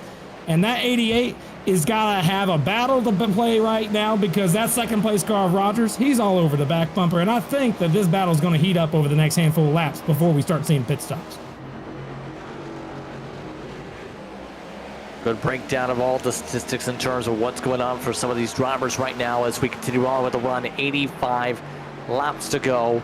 Holden leading by 3/4 of a second with the separation. Just 3 leaders here tonight. Holden, Rogers, and Cox. Those are the only ones that have led laps all night long and what's been a dominant effort by those who have, well, been able to have the speed. Now, the rest of the field is starting to separate out a little bit here. That's going to be the tough thing for some of these drivers here is going to be where these cars are going to be really holding up in terms of where they're separated out in the respective groups. For example, 6th place or a 5 seconds back Kirk of the leader. Yeah, I mean, that's going to happen over the course of the long run. The harder you run it and the dirtier the air, the worse the car is going to feel later in the run. So it's going to get progressively longer distances. But Rogers, he has picked up a 10th over the last handful of laps. He's been keeping it steady right around 3/10. 44 is going to get there, I think, before we even see a pit stop. So let's take a look at the stints. Last time we checked, it was at 20. Let's see where we're at now. Looks like that we're going to be at 45, so we got about 25 extra laps on there. We're about halfway through a tire run, a little over halfway through a tire run. So this ain't over yet. Medina's going to come on down and get some tires right now. Technically, the window is open. You can come down and pit right now. You got 82 laps to go. Your tires will be able to make it to the end if you pit right now. You need to be able to make that decision. You're going to pit early in the run like Medina is, or are you going to choose to actually go out there? Oh, we had a spin, 23 in the bottom of the racetrack on the front stretch. Something must have happened to that 23. No caution, though. Please take a rain. Jose Medina also peeled down pit road. Ours Box's replay. It's been a tough one for Shane Wyatt. He's picked up more left side damage. It's because he hit the wall after this slide out of turn 4. Whoopee. And he's not going to go whoopee after this hit. Broken left front. Yeah, he didn't quite lock it up in time. When he starts spinning, it's a good idea to just lock her down. Save the car. Unfortunately, a little late to the break for that one, so that's not going to necessarily help him that much. As the 2nd place and 1st place battle has really evened out, we're going to take a look back here, back to Keeney Coppola and the 18 as well. Wilson's all over the back bumper. These guys have been battling for the top 10 since the restart. They gained a couple spots here. Better place moving up. Bikey's moving up. Some guys have really lost some ground as well. Like Moore and Harper, these guys have really lost some ground. 7 seconds behind the leader now. But what I'm noticing is I think the leaders are actually going a little slower now. Take a look up front. That gap has gotten a little closer now. They're now to 2/10, and it just jumps right back up to 3 after a few seconds. I'm really worried about this battle for this lead because when you choose to go is going to decide when everybody goes. If you're in the front 5, you got to come down and get tires. When you do, everybody else is going to follow you. They're going to try and do what you're doing or at least beat you down to the pit road so that way they got an extra lap on you. It's a benefit, I think, for Rogers to wait until Holden goes. If he waits, it might work out for him because they're so far ahead of third place that it's not really going to affect them. If Rogers sees Holden go, then you got to follow him down. Somehow, but the hard part for Holden is you got to be able to trick Rogers in thinking that you're not pitting, but when you really are. It's going to be exciting to watch this, so you got to really keep an eye on when they decide to come down. It could be, oh, what is happening to Holden? He almost just lost it. He got off the gas and he let the 44 by. He got loose off turn 4. Yes, indeed he did. Stepped out. New leader, Sean Rogers, as a result of the mistake from the 88. So a big swing right there in his car. So they're able to hold on for the time being. Also hearing one driver dealing with technical issues. Chris Davis is currently having issues on the racetrack and has just hit Nigel Christensen because no one can spot the 74 in some circumstances. He ran shallow and pushed the 20 up the racetrack. Contact or not, Christensen lost ground. A huge netco between Christensen and that 74 Davis. The Christensen had nothing to do with it. It was just 100% netcode contact. So I don't think he's not going to be happy about it, but it's not necessarily on purpose. It's just a something that happens whenever you're racing on iRacing. You're going to have that happen. But let's talk about this. Oh, the 56 just hit the end of the barrels on the end of pit road on the entry. The 56 was running 21st, hit the barrels hard. He tried to come down and get some tires. That right front is absolutely killed. Take a look right here. He's at the tail end of the lead lap, 1 lap down. He decides, you know what, I'm going to go ahead and head down and take some tires. Let's go ahead and do it. He gets down on the apron of the racetrack. There's a lot of marbles there. You can see it on your screen. So many marbles. Car's going to get tight. He didn't slow down enough. And he's just going to, you hate to see it. Hard right front contact. No caution, though. But oh, now it's out. Caution's out on the racetrack. Oh, that changes everything. Caution flag is out on the speedway, and that involves Jose Medina, who had just pit a couple laps ago and had just came back rolling essentially from the bottom. The 48 brings it out. 48 trying to make a move on the 12 of King, who's having a really rough day. And that was not, I don't know how I could call that one, Justin. I mean, I'm trying to stay partial here, but my goodness, impartial is the right word, but that did not look good. Let's look on board to make sure that wheel is working. It just didn't turn. Yeah, no, I did not see that car turn.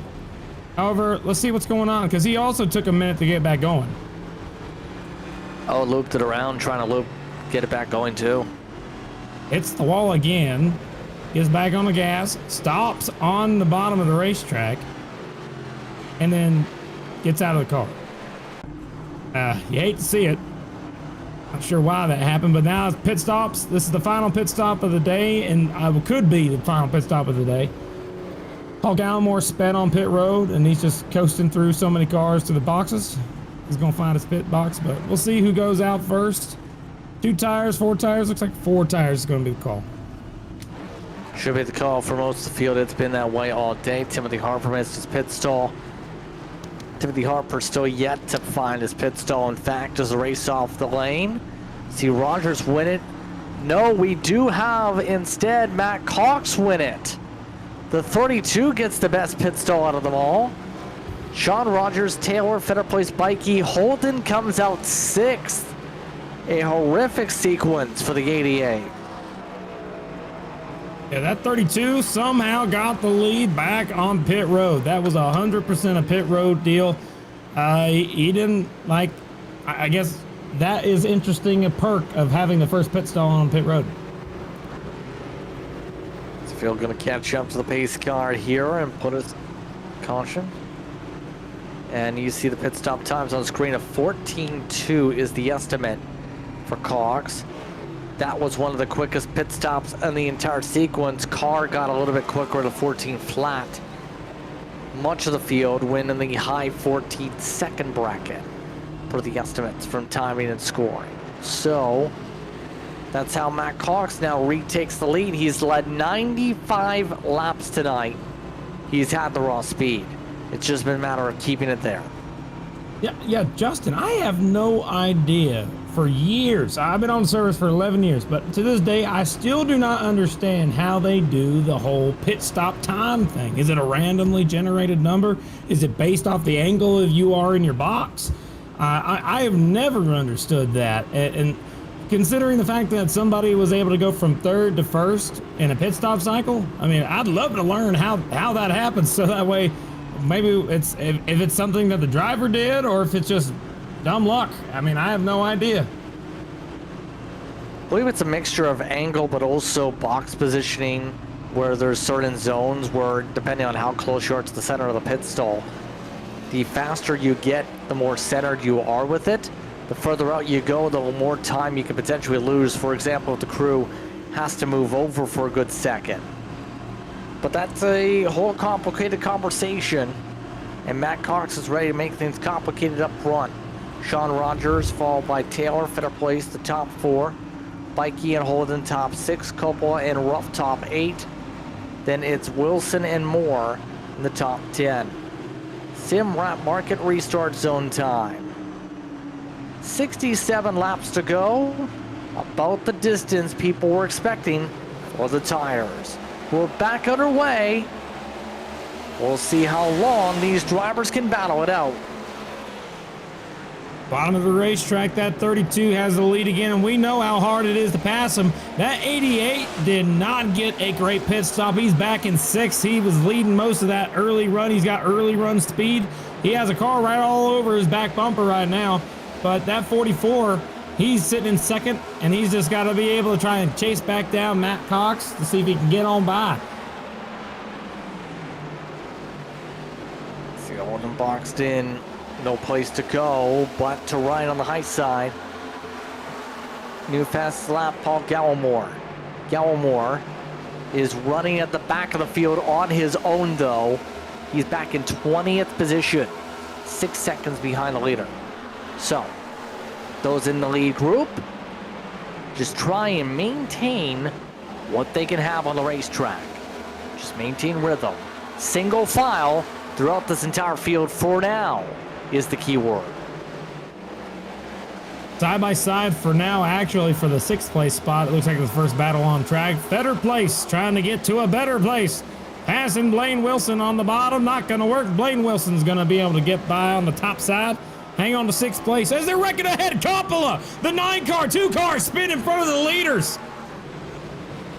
An incident brings us back to the caution. Taylor still yet to get going. And another stack up puts us back under the yellow.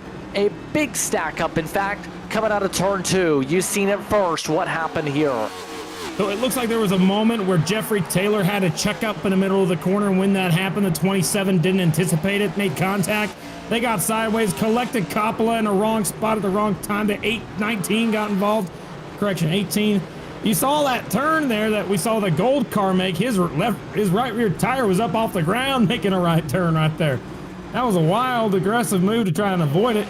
If you look at it slow-mo, I mean, this is going to be a good view of it. Corey Moore, he's trying to just get through. He's sitting in 8th. Things looks fine. He's riding right behind that 88 in front of him. Where's he going to go? He sees smoke right there, and he thinks go low, go low, go low.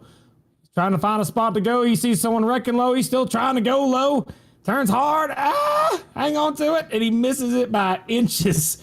And he put the 42 in the wall doing it. But that was evasive maneuvers. I don't think that's ever intentional. He did everything he could to get on by.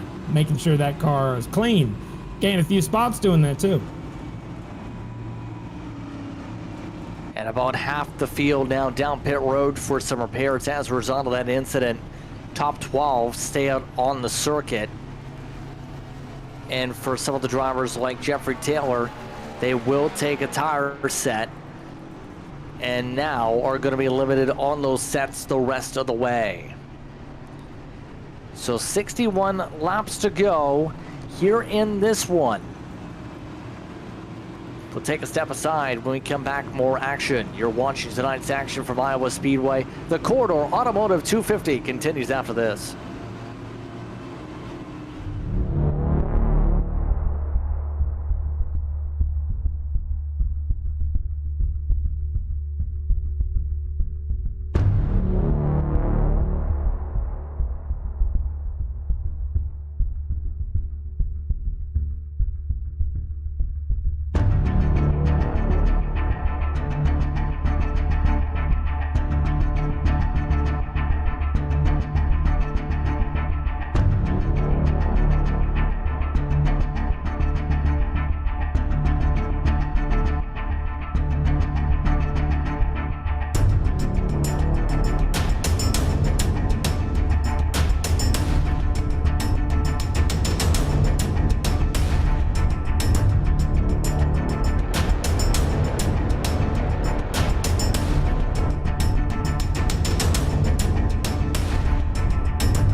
Welcome back, everyone, to tonight's action. Under 60 laps to go.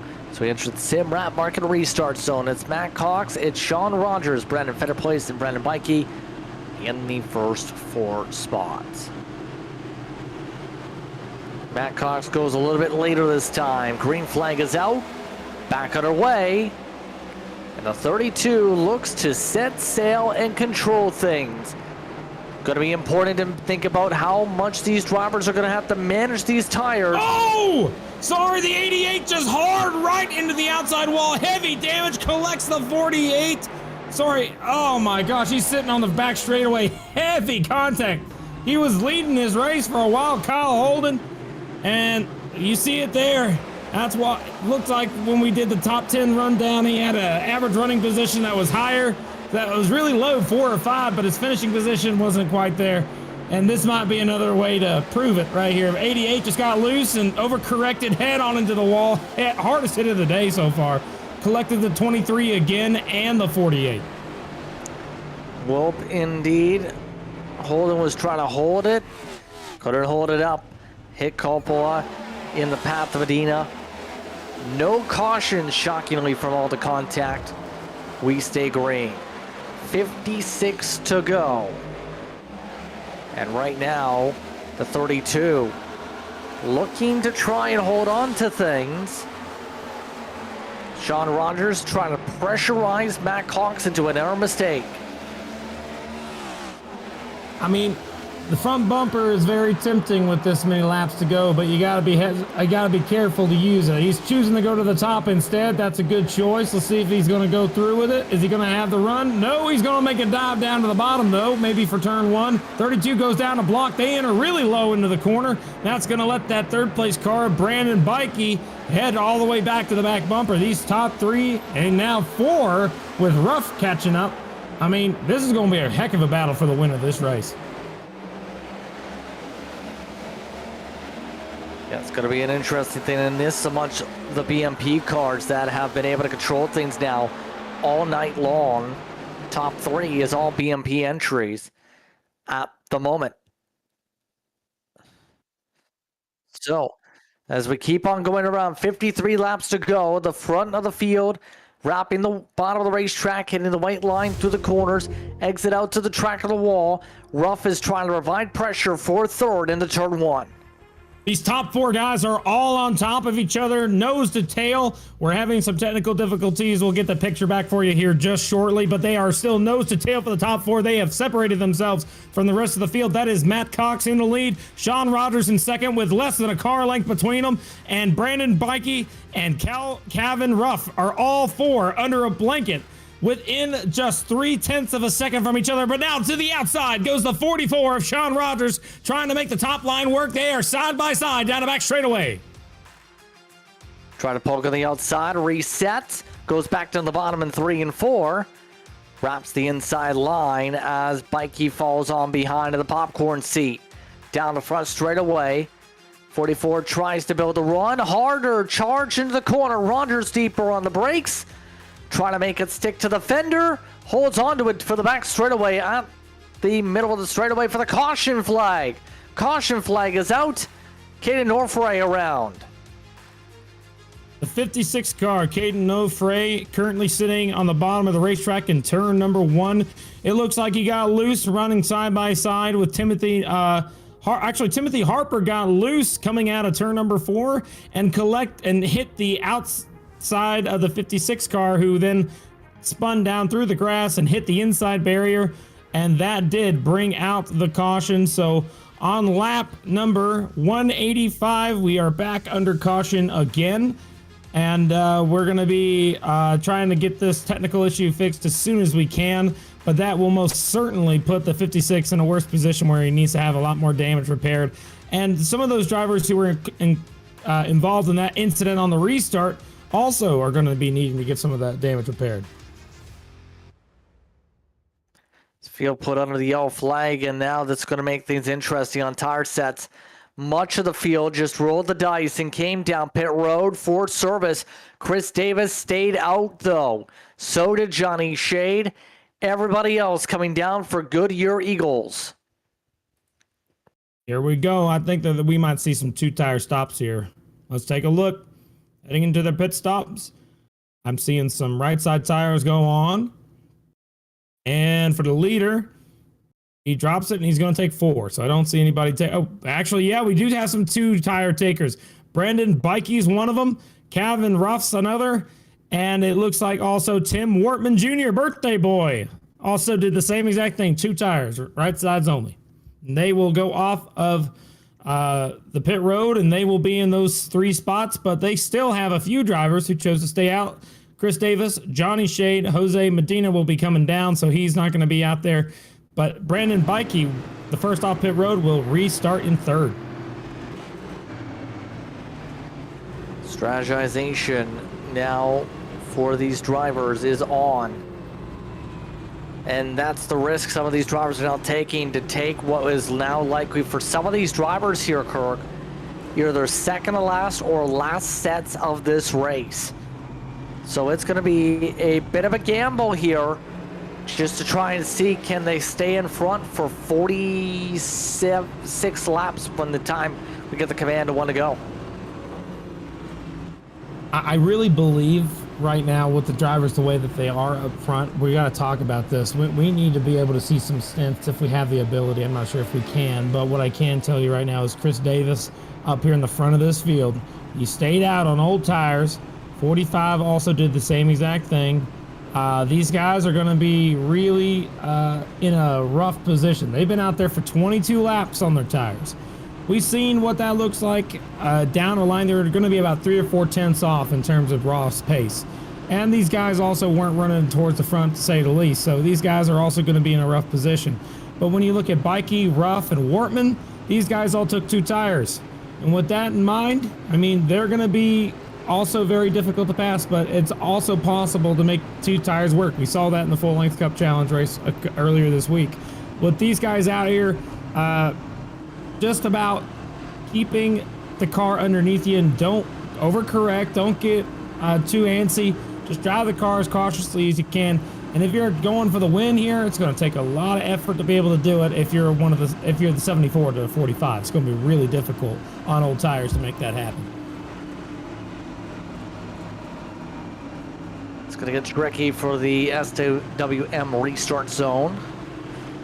Old tires up front, 2 tires, mixtured all throughout the field here for this one. 46 to go. Green flag is out. Good time up that time for Chris Davis. Davis able to clear on by, and Bikey immediately going for the race lead. Will take it. 3 wide behind him. That was not unexpected. Both cars are really off the pace. They're up to the top line as they are now. New second place, Kevin Ruff. Take a look at that. He hasn't really had that great of an average finish this season, as they have a crash behind the one car. Spins on the front straightaway. Caution's going to come back out again, putting the 14 in a great spot. But on the front stretch, we have multiple cars around, and we'll have to take a look and see what exactly happened to bring out this yellow. Barry Sanders, Nigel Christensen, Sean Rogers also went around. A couple different incidents. The Orange Better Boxes replay. You've seen the 44, but after that, the outside is where things stacked up. Looks like the 44 just got loose, and that contact with the 19 caused a chain reaction that went all the way back to the 81 and the 20 car. Not terrible damage for these two, but definitely going to have them losing some track position there in a rough spot. But let's talk about that restart. Holy cow. Brandon Bikey, take a look at that. He went from 5th on, he's up front now. He's with Kevin Ruff, who I am really surprised to see in the top 2. He has a lot of speed, and I think if he can hang on and get a good restart, he'll be somebody to watch. But that wreck happens, and now Christensen and, of course, the 81 will both need to come down and get that damage repaired. So, it stops for them. Bikey is now the one controlling the field up at the front of the field. Why don't we take the opportunity to speak with Brandon Bikey on how things have gone so far as he controls things up at the front of the field. Brandon, do you have a copy? I got a copy. Brandon, how would you describe the strategy roulette so far, taking 2 tires with 50 to go?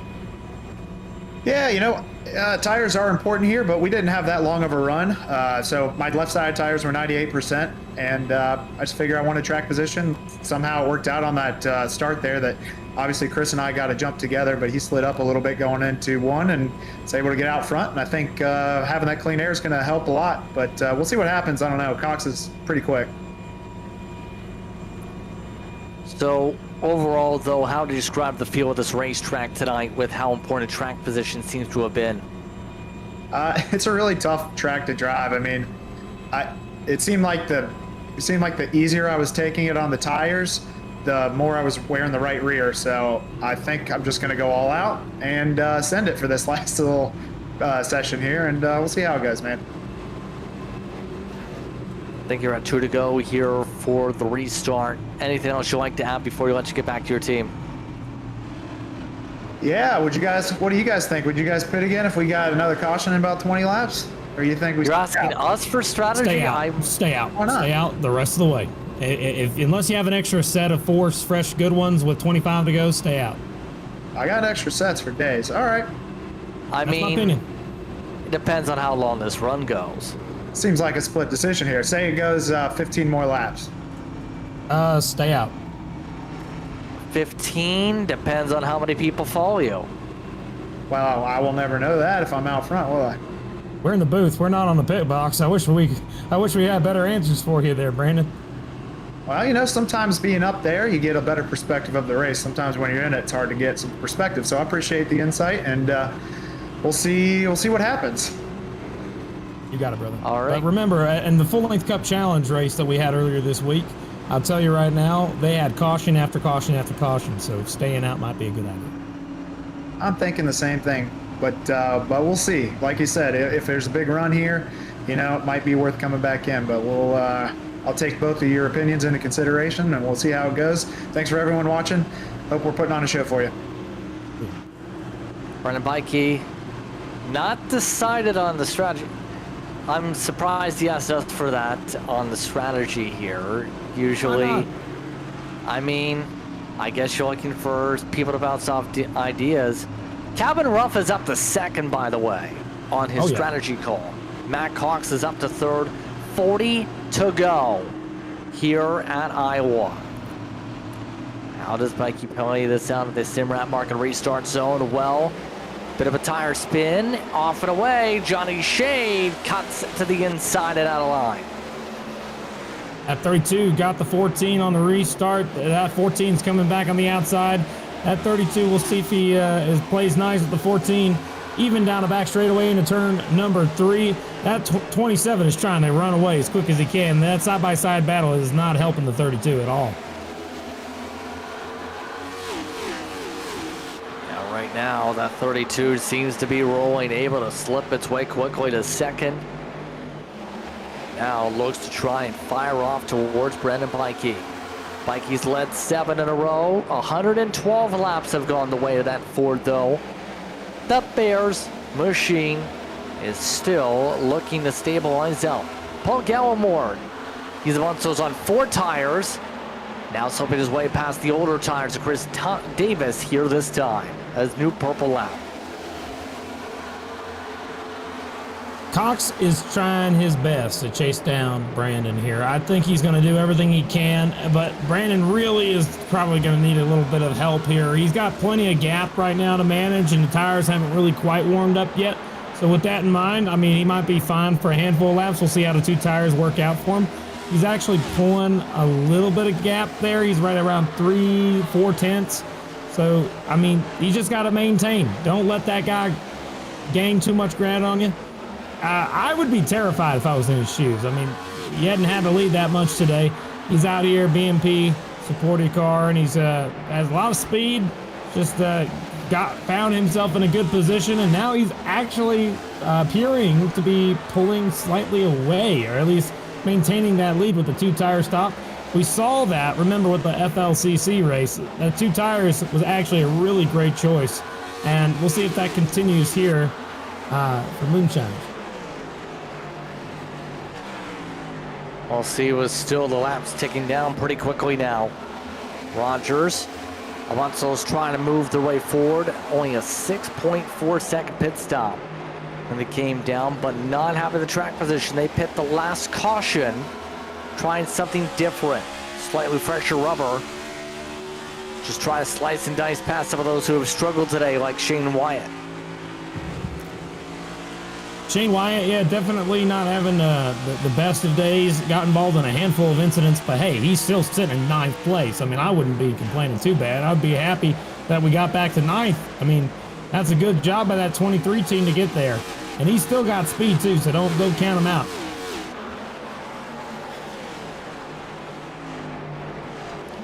Yeah, I think Rogers still is in line for a decent finish here with how many cars are left running, how things are going competitively here. It's going to be a matter of passing car after car. How about hitting Wyatt? Here we go. Black flag Shane Wyatt for incident points on that contact. Oh my gosh, he is not. I guarantee you he ain't going to be happy about that. At 23, I mean, he's just trying to maintain his position. And the guy, gets into the rear bumper. Take a look right here. I think that 44 is not necessarily happy with the situation that he had given to him, where he had the lead, he was up front, going for a good finish here, and then, pit stop cycles through, and he just doesn't get the best out of it, and now he's kind of out of contention. I mean, he's trying to do everything he can to get back up through the field. He's got 30 laps to do it, but he's got a long way to go, and you hate to see it for the 23. He was having a good run. He got involved in so many incidents today, and that was his downfall, unfortunately. So that'll put him down to 19th spot. In terms of the running order, less than 30 laps to go. Pressure still on up front. Last time by, a little bit quicker from Matt Cox. A little bit slower, in fact, but there's Mikey getting a little bit slower himself there. Matt Cox takes it over. Mikey lets him have it. Man, he got loose. He got loose off turn 4, and just like that, and that's gonna absolutely be I guess a final say, unless Wortman has anything to say about it. Mr. Birthday Boy sitting there in 4th. I don't know why, but he's just been ever so close to these guys, and I think he might have a little bit of a chance to get onto the podium. He's just got to pass one of these guys. I'm sure he can try. But that 14's trying to hang on too. Ruff's having a good day. Podium day. If he can just hang on. But Cox, now he doesn't necessarily have any competition considering that he took 4 tires.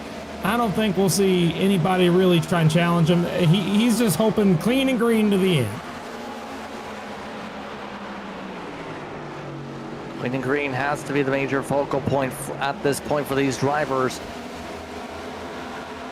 Right now, Tim Wortman Jr., he's had a horrific night, but now it seems to be in a great spot now that his car's clean to be able to bounce back here.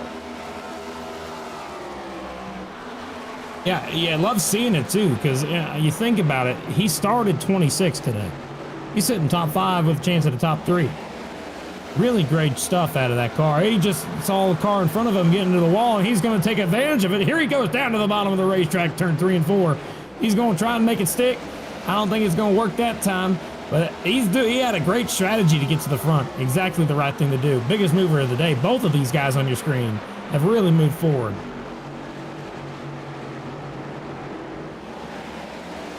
Now doing a really good job in terms of what they're doing. Some good battling here. Wortman Jr. resets. Just trying to get the high side working to be able to get that diamond line down that we've seen so beneficial to be able to get the runs down the front. Yeah, diamond, it's interesting that people like to do that. I never really understood it. But it seems like that we're actually seeing the leader. Cox is actually getting off of the bottom of the racetrack a little bit more. He's going a little higher in turns 1 and 2, but in 3 and 4, he's running a different line than he had been running most of the race. And remember this, he had to lead for the most of the beginning. He got passed by the 88 later on, ended up having problems getting to the back. And that 32 got shuffled back in the field. He was running outside. He got loose a couple times as it looks like we had more contact. The battle for third is going to heat up. The 83 just got by to 14. Tim Wortman Jr., birthday boy, going for the podium on the bottom of the racetrack. We'll go back to the leader here in just a moment. We've got 23 laps to go, and the battle is for third. Yes, indeed. Can he clear? No. Ruff able to keep it side by side. Cabin and Ruff doing a terrific job on the fight back clears. Hit the wall a couple laps ago. That's what got this opportunity open for Wortman to try and get on by. I'm really excited to see this type of racing. They're doing really well.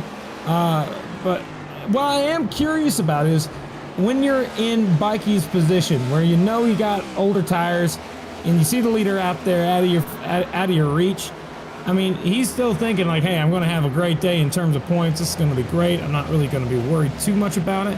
But when you're the leader right now, Matt, he's won 3 races this year. He's going for 4, and doing that would actually put him at the top of the wins list. So if he's able to win this race, he will be the most wins out of anybody in the series. And he's going to be a real championship contender either way. But that 27 car that we were talking about, we're on board with him now, Bikey here. He's won 3 as well, so he wants to get his 4th to be able to be involved in that. But out of this top 3, Ruff hasn't even won yet this season. He'd love to get a win. Same thing with Wortman. They'd love to get wins, but they're stuck. They can't quite do anything about it. They're going to need a caution to be able to close everybody back up so they have a chance to get their first wins of the season. Absolutely here. So now it's the matter of seeing how things finish. For a lot of these teams, Matt Cox leading almost 2 seconds on that advantage. So it's going to be the important thing on how some of the errors do. Blaine Wilson's doing a good job. Top 5, also give him a shout out here too. He's slowly creeping up into this battle as well. Yeah, Blaine Wilson, yeah, something about him while we're talking about it, that 18 car now in the top 5. I mean, like what I was talking about him earlier, he is top 3 in terms of points. He is really good at getting good finishing positions, really good at getting some stage points when he needs it. And that 18 car is also just going to be competing for a championship, I think, by season's end. However, he hasn't won yet. He's the second car out of the point standings to not yet won. So he's him and Tim Wortman Jr. are nose to tail in terms of those points. So and they're sitting 4th and 5th right now. Wortman and Wilson, they're 2nd and 3rd in points, and they just haven't won yet this season. They are begging for it. They really want one, but they got to pass 2 guys that already have 6 combined, so it's going to be a while.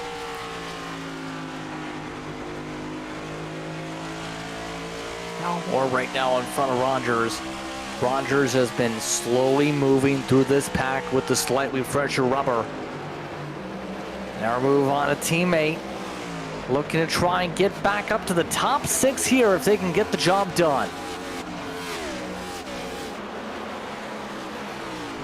That 44 is driving with reckless abandon, I think. He really wants to get back up to the front. He had such a fast car and great track position, but that pit cycle really took him out of contention, and I think he's just really hoping for a caution to get back into this so that way they can make that choice whether or not to come down. Oh, hang on to it, 44. He just lost the car. He saved it, but man, that dropped him back even further. He's going to really need some help. Try to take the run to the inside, it almost looked like, and it just wouldn't stick. It stepped out on him for the pass attempt. They got loose. That's what it is right now. Older tires going to start getting loose. You can't make hard, aggressive turns to get the pass folks. You're going to end up getting sideways like that off turn 4. Great car, by the way, up 9 spots from his initial qualifying spot. Near contact. Trying to get up plus 10. This is for the top 10. Coming to 11 laps to go. Car very, very, very, very, very quiet tonight. Now has contact. Taylor holds on. Oh my golly gracious. Don't lose that car, buddy. Hang on to it. And he did a good job making sure that car didn't get sideways underneath him. 25, sitting in the spot where he can get a good top 10 finish today. Right ahead of him is just one more spot to get up to 9th. But I'm really surprised by how far Cox has really pulled away from the rest of the field. He's gotten so far out there, 2.5 seconds, almost 3 seconds. He can practically coast from here. He's just hoping no caution, nobody make any mistakes. Let me get me to the white flag, and then y'all can go ahead and get mad at each other and take each other out. But look at this right here. Well, Powell just so far ahead of everybody else as the battle for 3rd is raging on. Take a look right there, Wortman Jr. trying to make a move on Ruff yet again, side by side for 3rd. He wants the podium. Wortman Jr. had the lift, though. Our checkup as Ruff again handles it from the high side. And Wortman Jr. now trying something different, seeing if he can get a good run from the high groove. Doesn't seem to work yet. Too many car lanes back. Less than 10 to go. Trying to set up a pass is one of my favorite things to do on the service. You got to really change some things up, but some things work, some things don't. And it just depends on a lap even sometimes, or positioning. But that 83 all over the back bumper, he's going to go high here. He's going to try and arc it down, carry a little bit of extra speed on the exit, and then make a move into 1 if he has a run. But it does not, so he will not be trying to make any moves there. He's kind of stuck in 4th right now. He really needs to think about alternative ways to get by the car in front there if he wants the podium.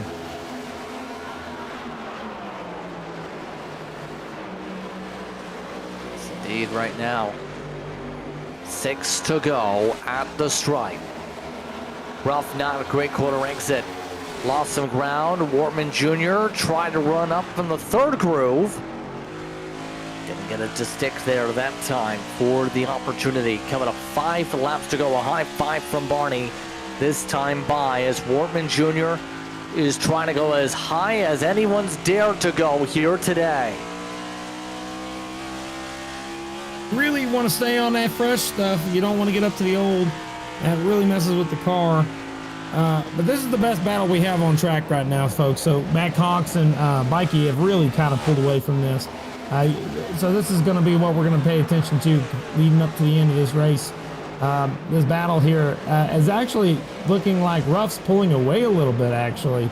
And that 18 car behind him, Wilson, is all over Wortman's back bumper there.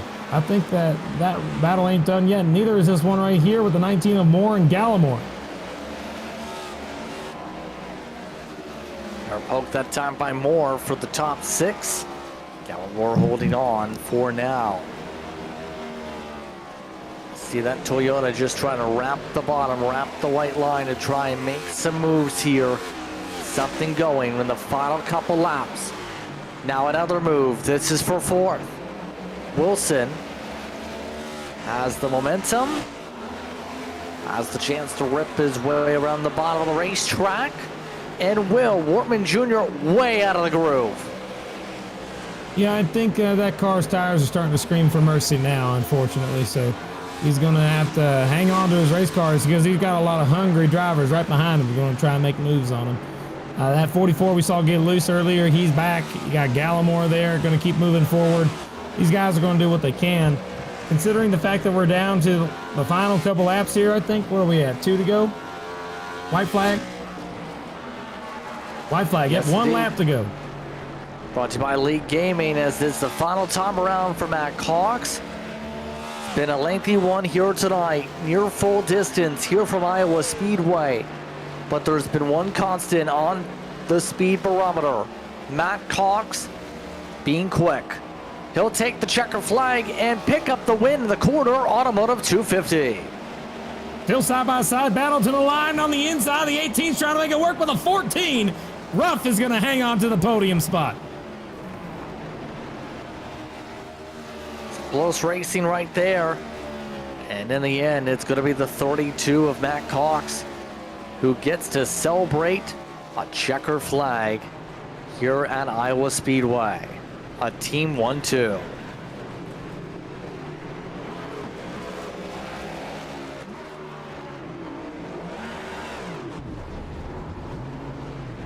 $141 laps led. That's what the Bears car did on the way to picking up the checker flag. Started on the pole, finished on the winner's circle right there. He won the dang thing. Didn't lose. Well, he went through kind of a roller coaster of a day, but he ended up right where he started. Matt Cox using up all the motor right now in the midst of this celebration. So as he searches around for victory lane, takes a Polish victory lap, takes a step aside. Post-race coverage coming up. Watching tonight's coverage of the Moonshiners Racing League and the Obi Builders Cup Series, the Corridor Automotive 250 post-race coming up after this. Racing isn't easy, but experiencing it is. iRacing puts you in the driver's seat with the industry's leading sim racing game. Drive on laser scan replicas of the greatest racing circuits from around the world. Go head-to-head against other drivers chosen by skill-based matchmaking to ensure competitive racing at every level. Compete across all your favorite series. In officially licensed cars, engineered to deliver the most accurate driving experience possible.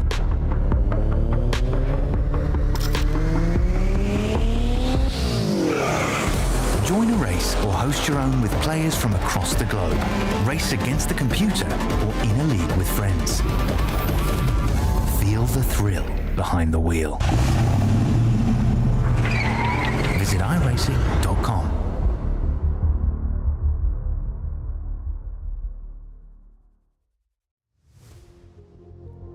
Welcome back, everyone, to tonight's coverage here on Ballin' TV of what's been a busy night of racing from Iowa Speedway. Matt Cox picks up the win over Brandon Bikey and Calvin Ruff tonight in the Obi Builders Cup Series. Wayne Wilson and Tim Wortman Jr. both finish in the top 5. Behind them, it's Paul Gallimore with Corey Moore and Sean Rogers. Brandon Fender plays great car, does hold on for the top 10 car. Finishing in 11th was Jeffrey Taylor, followed by Ryan Huff, Chris Davis, Nigel Christensen, Johnny Shea, top 15, Nick King, rough run there in 16th. 17th, Barry Sanders, some damage, Timothy Harper. And 18th, 19th was Shane Wyatt, and then Jose Medina finished 6 laps down. 20th, 21st, Kyle Holden. 22nd, Kenny Coppola. 23rd, Caden Norfrey. Alex Coffey, Jared Clark, and Nicholas Atwood round out your finishers for today's event. So top to bottom at the running order here tonight. Drivers are standing on by. Matt Cox is the one who comes away with the win. Matt, you didn't lead them all, but you sure led more than half of them. How's it feel getting the win tonight? Yeah, I mean, always great, getting a win. Definitely didn't lead them all. Made some bad adjustments there on the stage break, and getting really good battles there with Holden. Ended up just wearing my stuff out a little bit too quick there, but fixed it on the next stop and come away with the win. So that's cool. So how was it in terms of being able to plan out the strategy right? How did the car feel, especially in dirty air? I mean, dirty air sucks. Everyone knows how it is, but luckily I felt like I was able to hug the bottom a lot better than most.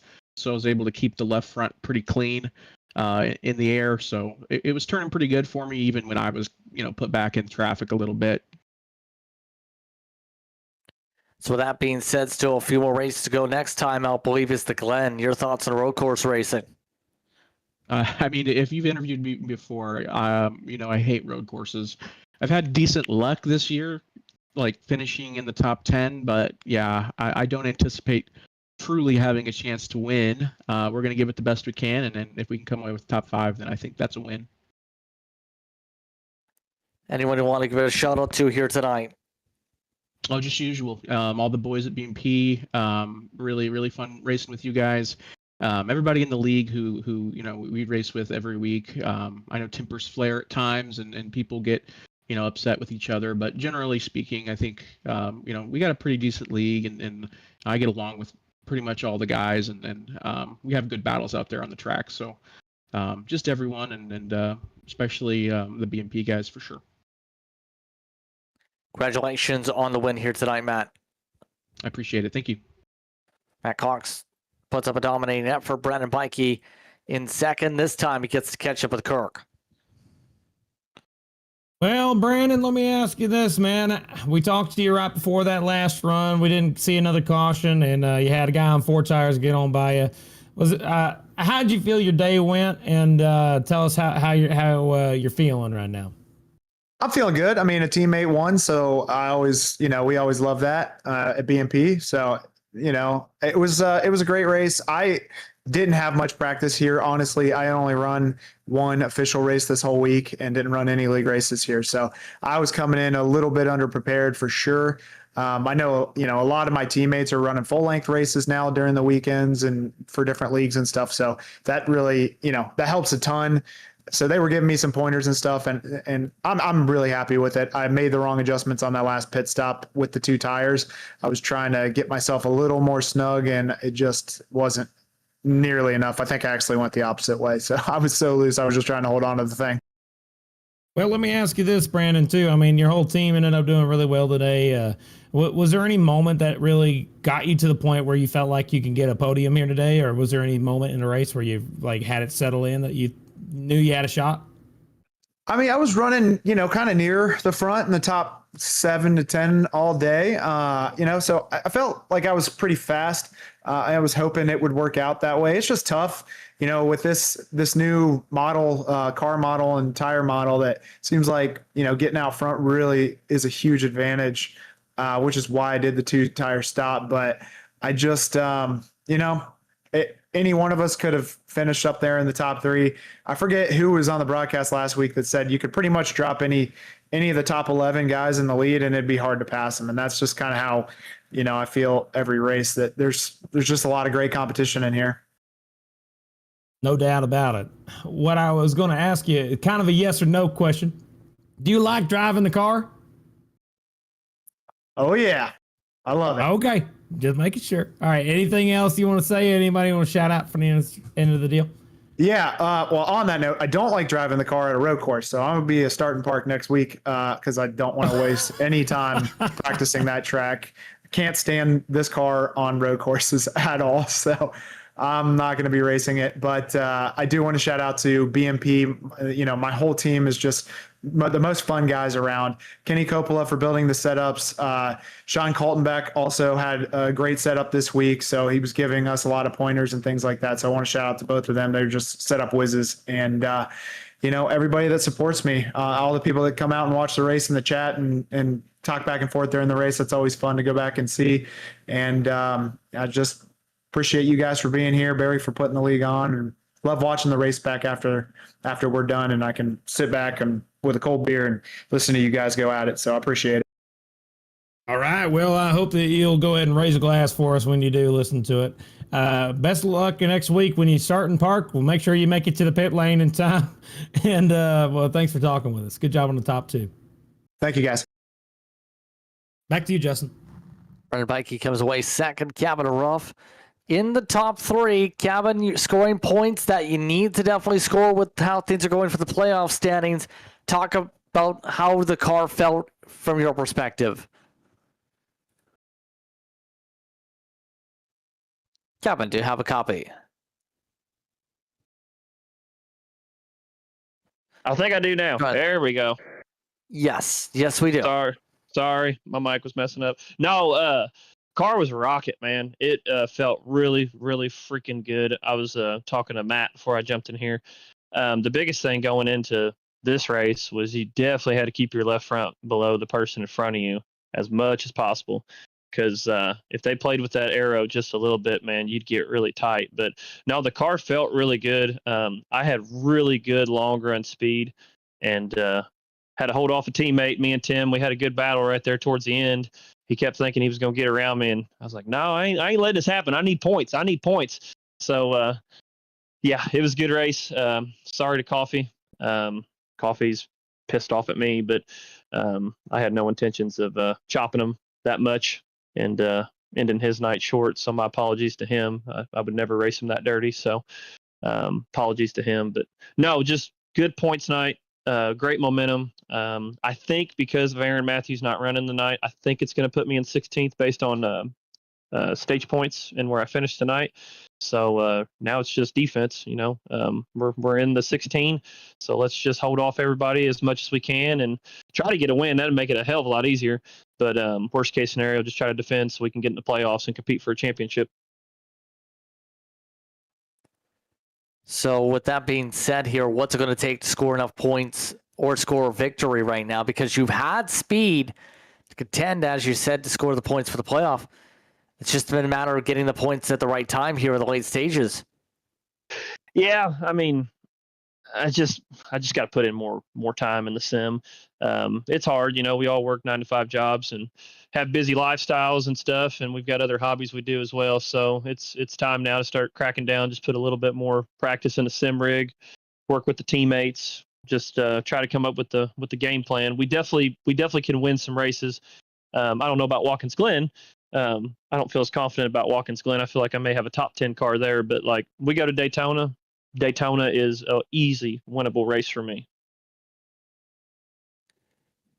Good to hear. Now, what you still have Watkins Glen before that point, though. What about the Glen? I feel good there. Like I said, I feel like I got a top 10 car there. The Glen has always been good to me, top 10 wise, but I'm not a true road course racer, and that's why I've done more stuff with the GT3s and the IMSA cars and stuff like that. Just try to get myself more familiar, because when you attack a corner on an oval, it's a lot different when you attack a corner on a road course. And that's just something like, man, I wish I was Connor Zilic, because it's amazing in real life how that dude can dominate on a road course and still translate it to, good success on the ovals. So just we'll see what we can do. Top 10, I think, would still keep us top 16 in the points. And just go from there. Any shows you like to give here tonight? Yeah, my teammates, man. Good racing with Tim. Ryan had a good finish. Nick had a little bit of bad luck. We had a couple people not in tonight on their team, but shout out to them. Shout out to Best One Tire. I work for them in real life. They sponsor me on the sim rig. They sponsor me on my dirt bike. I appreciate what they do. Appreciate what you guys do. I always tell you guys every time I get in here that I love the broadcast. You guys are really good at what you do, and it shows. You got good chemistry up there. And shout out to JKS Power Sports. They helped me on my dirt bike in real life. And yeah, shout out to Barry for the league. And let's take the momentum and let's try to see what we can do. Congratulations once again on the run here tonight, Kevin. Thank you. Kevin Ruff. Top 3 run, like think the top 3 for Speedcoins during post-race coverage here on Ball TV. Next time out, we do go racing at Watkins Glen International, August the 13th, an 8 p.m. start time. Be sure to tune in for what should be an exciting night of the OB Builders Cup Series. We go left and right from New York State. But on that note, Kurt, we get ready for road course racing next week. Your thoughts on this week? Well, this week was definitely one of those races where you couldn't really tell who was going to win the race up until the last couple restarts. And even then, it was really difficult to pick. But the guy who ended up being the fastest ones out there for qualifying ended up taking the win here today, Matt Cox, showing that he's got a lot of speed in that car. And well, I'm excited to see how Watkins Glen goes. It's going to be typically a road course ringer who's going to go out there and destroy the rest of the competition. August 13th, 8 p.m. I wouldn't miss it. Make sure you tune in. Should be a fun time once again here on Ball TV. But it's time to say goodbye. For my co-announcer Kirk Mills, for producer DJ Lyon, I'm Justin Prince saying so long. Enjoy the rest of your evening. You've been watching tonight's coverage of the Corridor Automotive 250, a part of the Moonshiners Racing League and the OB Builders Cup Series. We'll see you next time. We go racing from Watkins Glen International.